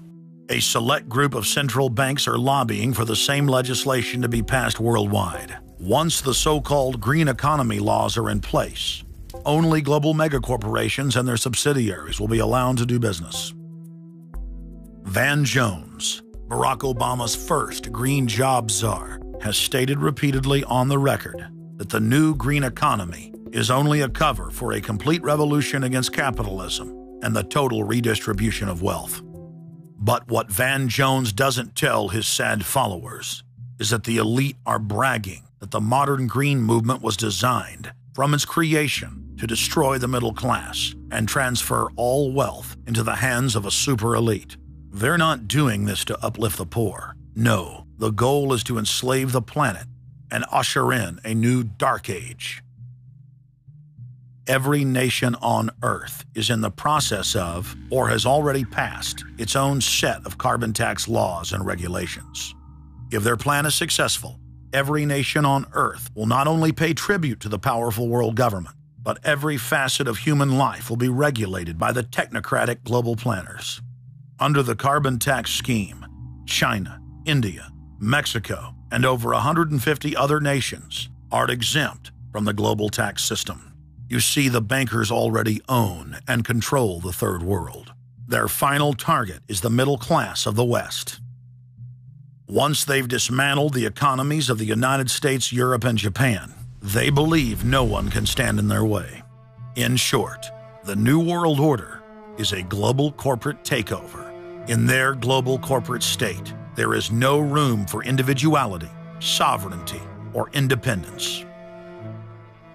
As their program begins to face more and more opposition, lawmakers and supporters of the man-made global warming hypothesis want laws to be passed, making it illegal to question their theories. Recently, the head of Greenpeace was forced to admit that the Arctic and Antarctic ice caps grow in the winter and shrink in the summer, and that this is all part of a natural process driven by the tilt of the Earth and the Sun. The cosmic radiation coming from space, the amount reaching the Earth is affected by the strength of the Sun's magnetic field. So the magnetic field of the Sun is almost like a gateway controlling the cosmic radiation reaching the Earth. The magnetic strength of the Sun is also related to the number of sunspots. So they are directly related to changes within the inner structure of the Sun. The amount of cosmic radiation reaching the lower atmosphere creates more cloud, right? And cloud forms, you need to have what are called condensation nuclei. That is, little particles around which water can change from water vapor or gas into water droplets, minute particles that are visible in the form of clouds. We've known for a long time that there was more cloud than the amount of particles in the atmosphere, because we assumed it was clay particles and salt particles that were creating this condensation process. But there was this gap. We now realize, of course, it's the cosmic radiation that's doing it. So what the cosmic radiation is doing, controlled by the magnetic field of the sun, is it's like putting up a screen in the greenhouse and blocking out the sunlight. And of course, that then affects the temperature of the Earth. That's why there's a relationship between the sunspots and the temperature on the Earth. So we now know the mechanism, but they completely ignore that. More than 31,000 scientists from across the United States, including more than 9,000 PhDs from the fields of climatology, atmospheric science, earth science, and hydrology, signed a petition rejecting man-made global warming as a scientific fraud. This shattered the hoax of the so-called consensus that the mainstream media had been pushing for years, that every scientist on Earth believed that man-made global warming was a fact. If the people are able to block their carbon tax takeover, the elite's agenda to establish a planetary world government will collapse.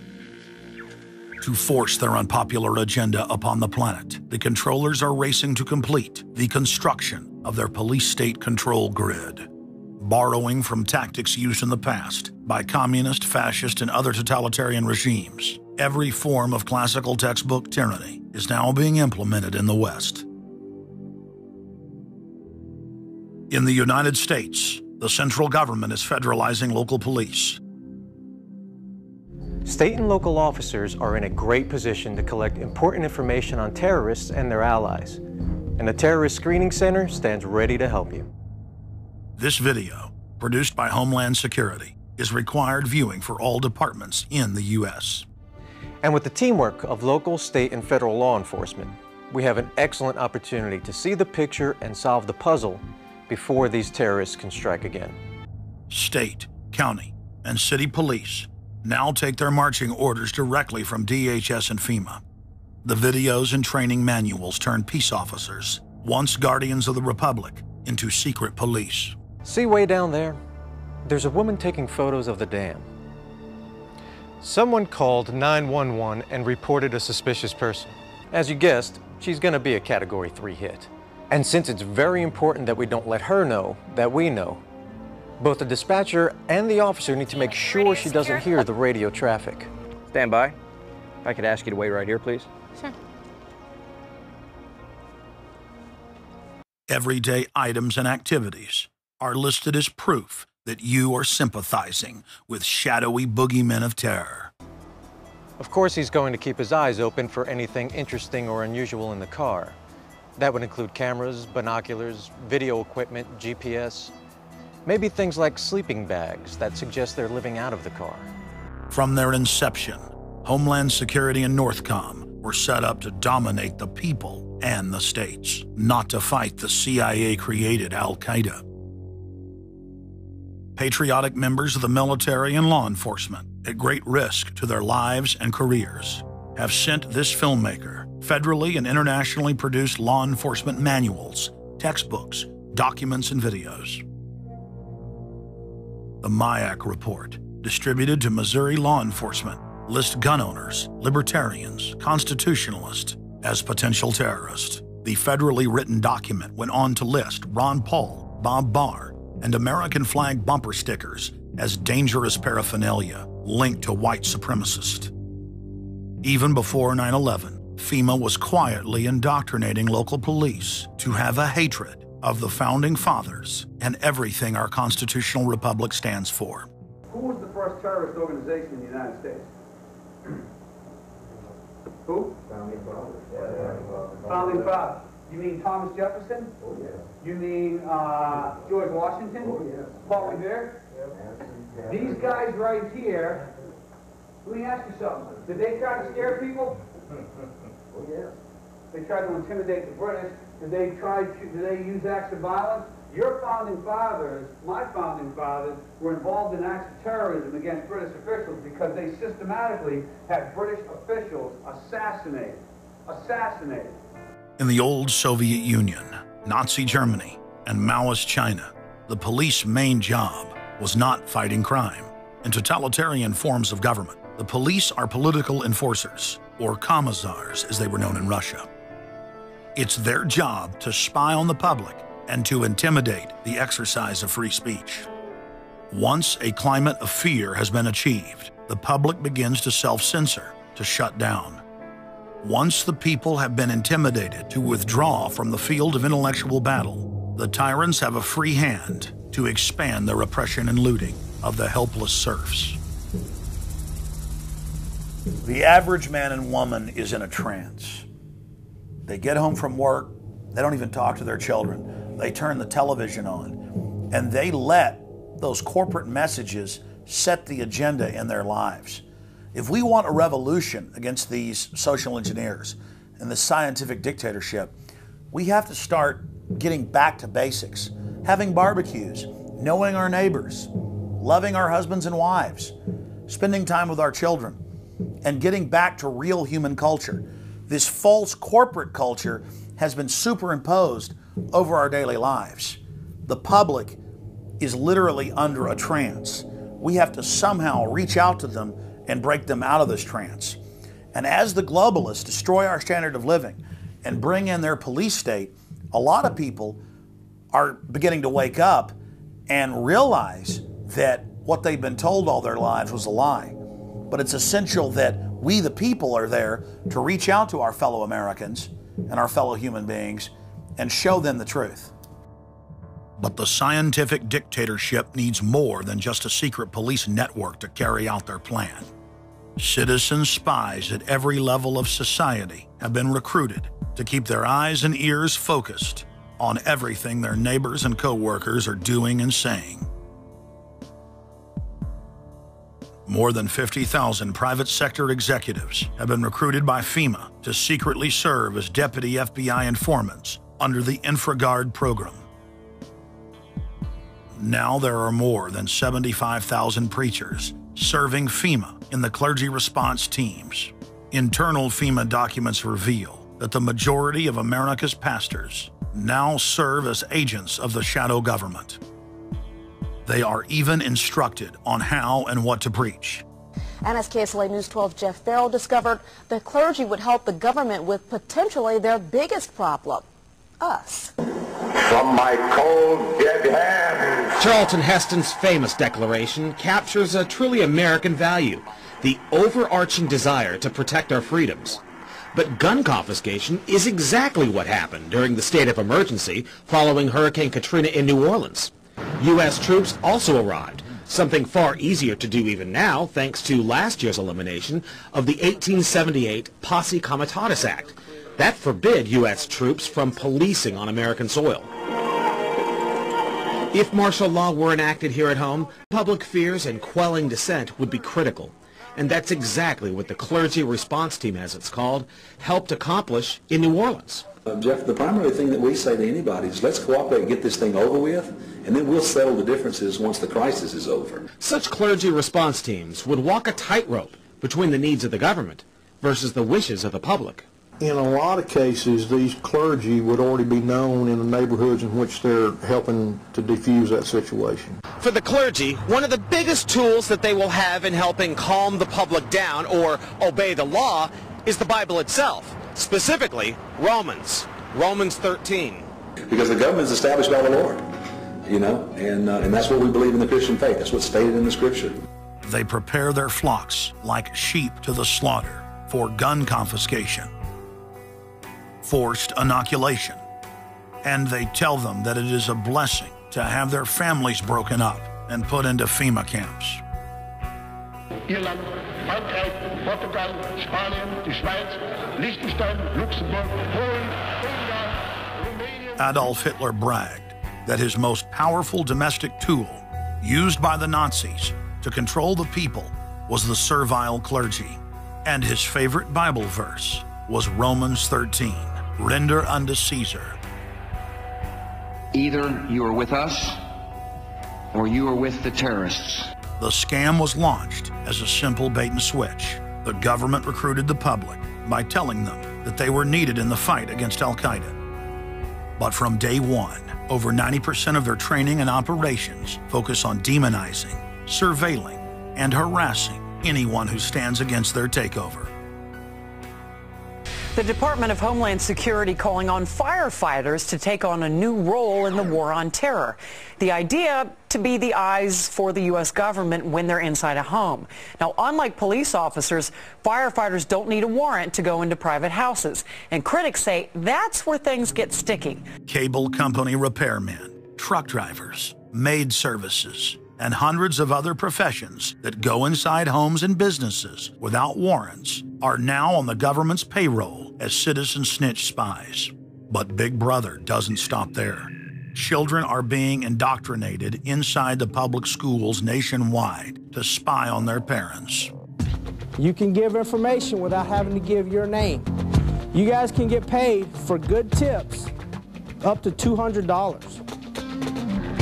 The New York Times praised public school programs in the United States and England that are training children to report their parents for eco-crimes, like taking a hot bath or letting the water run while you brush your teeth. All of that violates their carbon footprint credit allotment.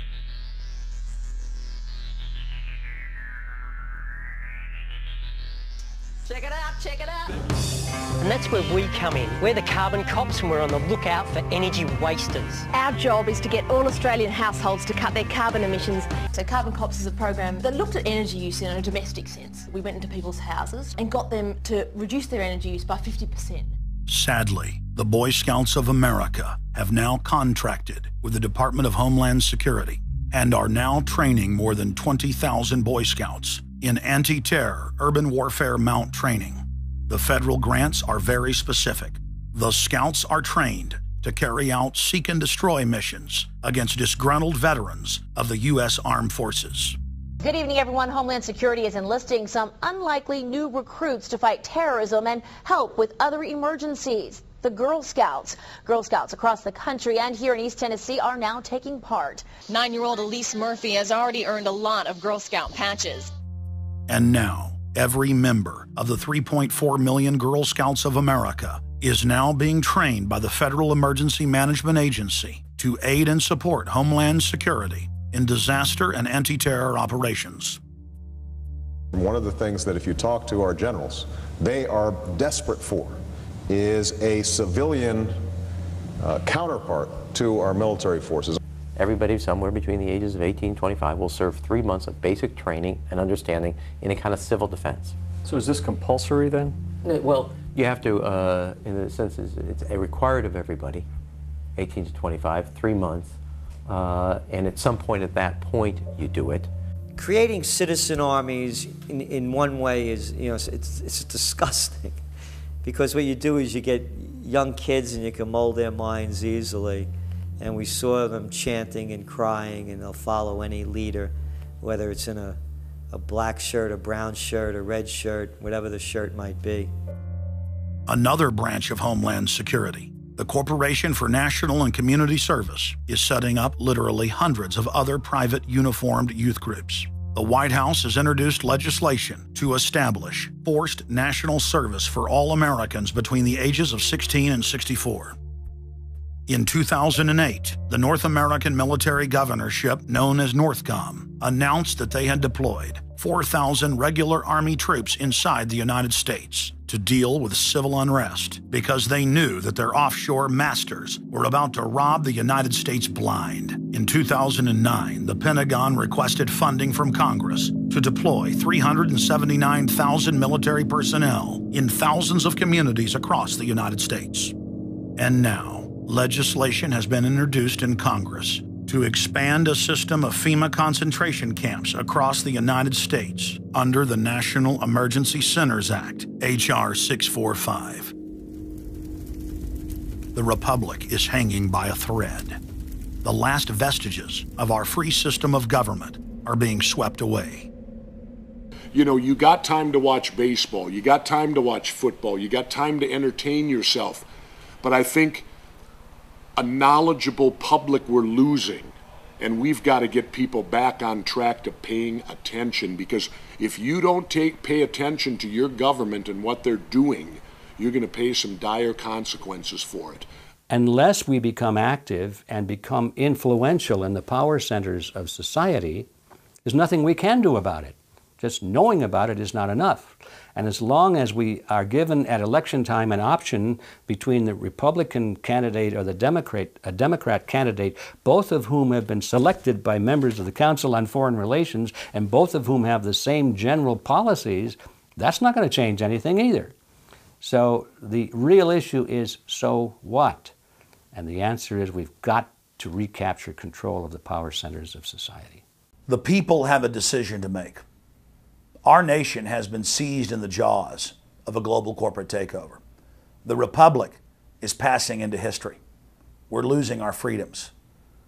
And it's up to every man, woman, and child in the United States to decide whether we're going to be fooled by the slick propaganda of the social engineers or whether we're going to restore the Republic.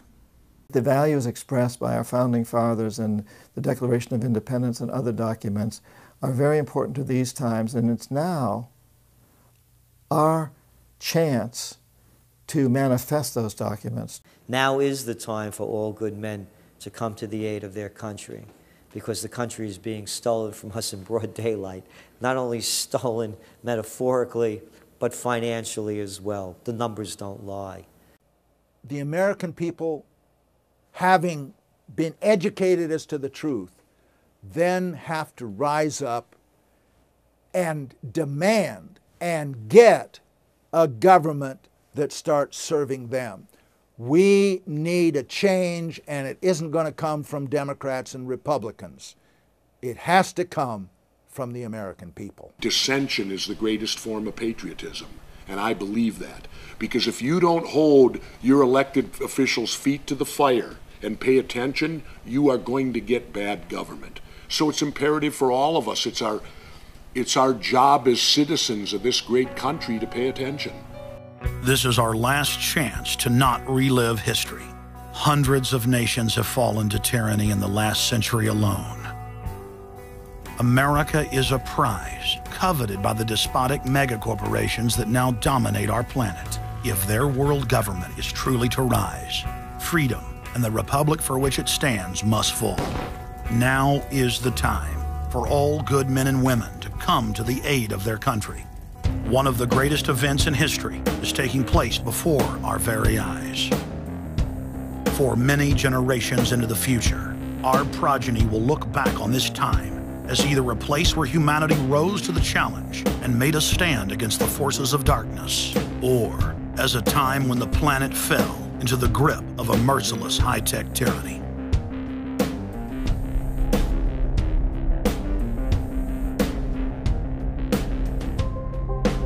In Part 2 of Fall of the Republic, you will learn the elite's master plan for humanity. But more importantly, you will learn how to stop that plan, reverse the criminal tide, and reignite the flame of liberty on the long march to man's ultimate destiny.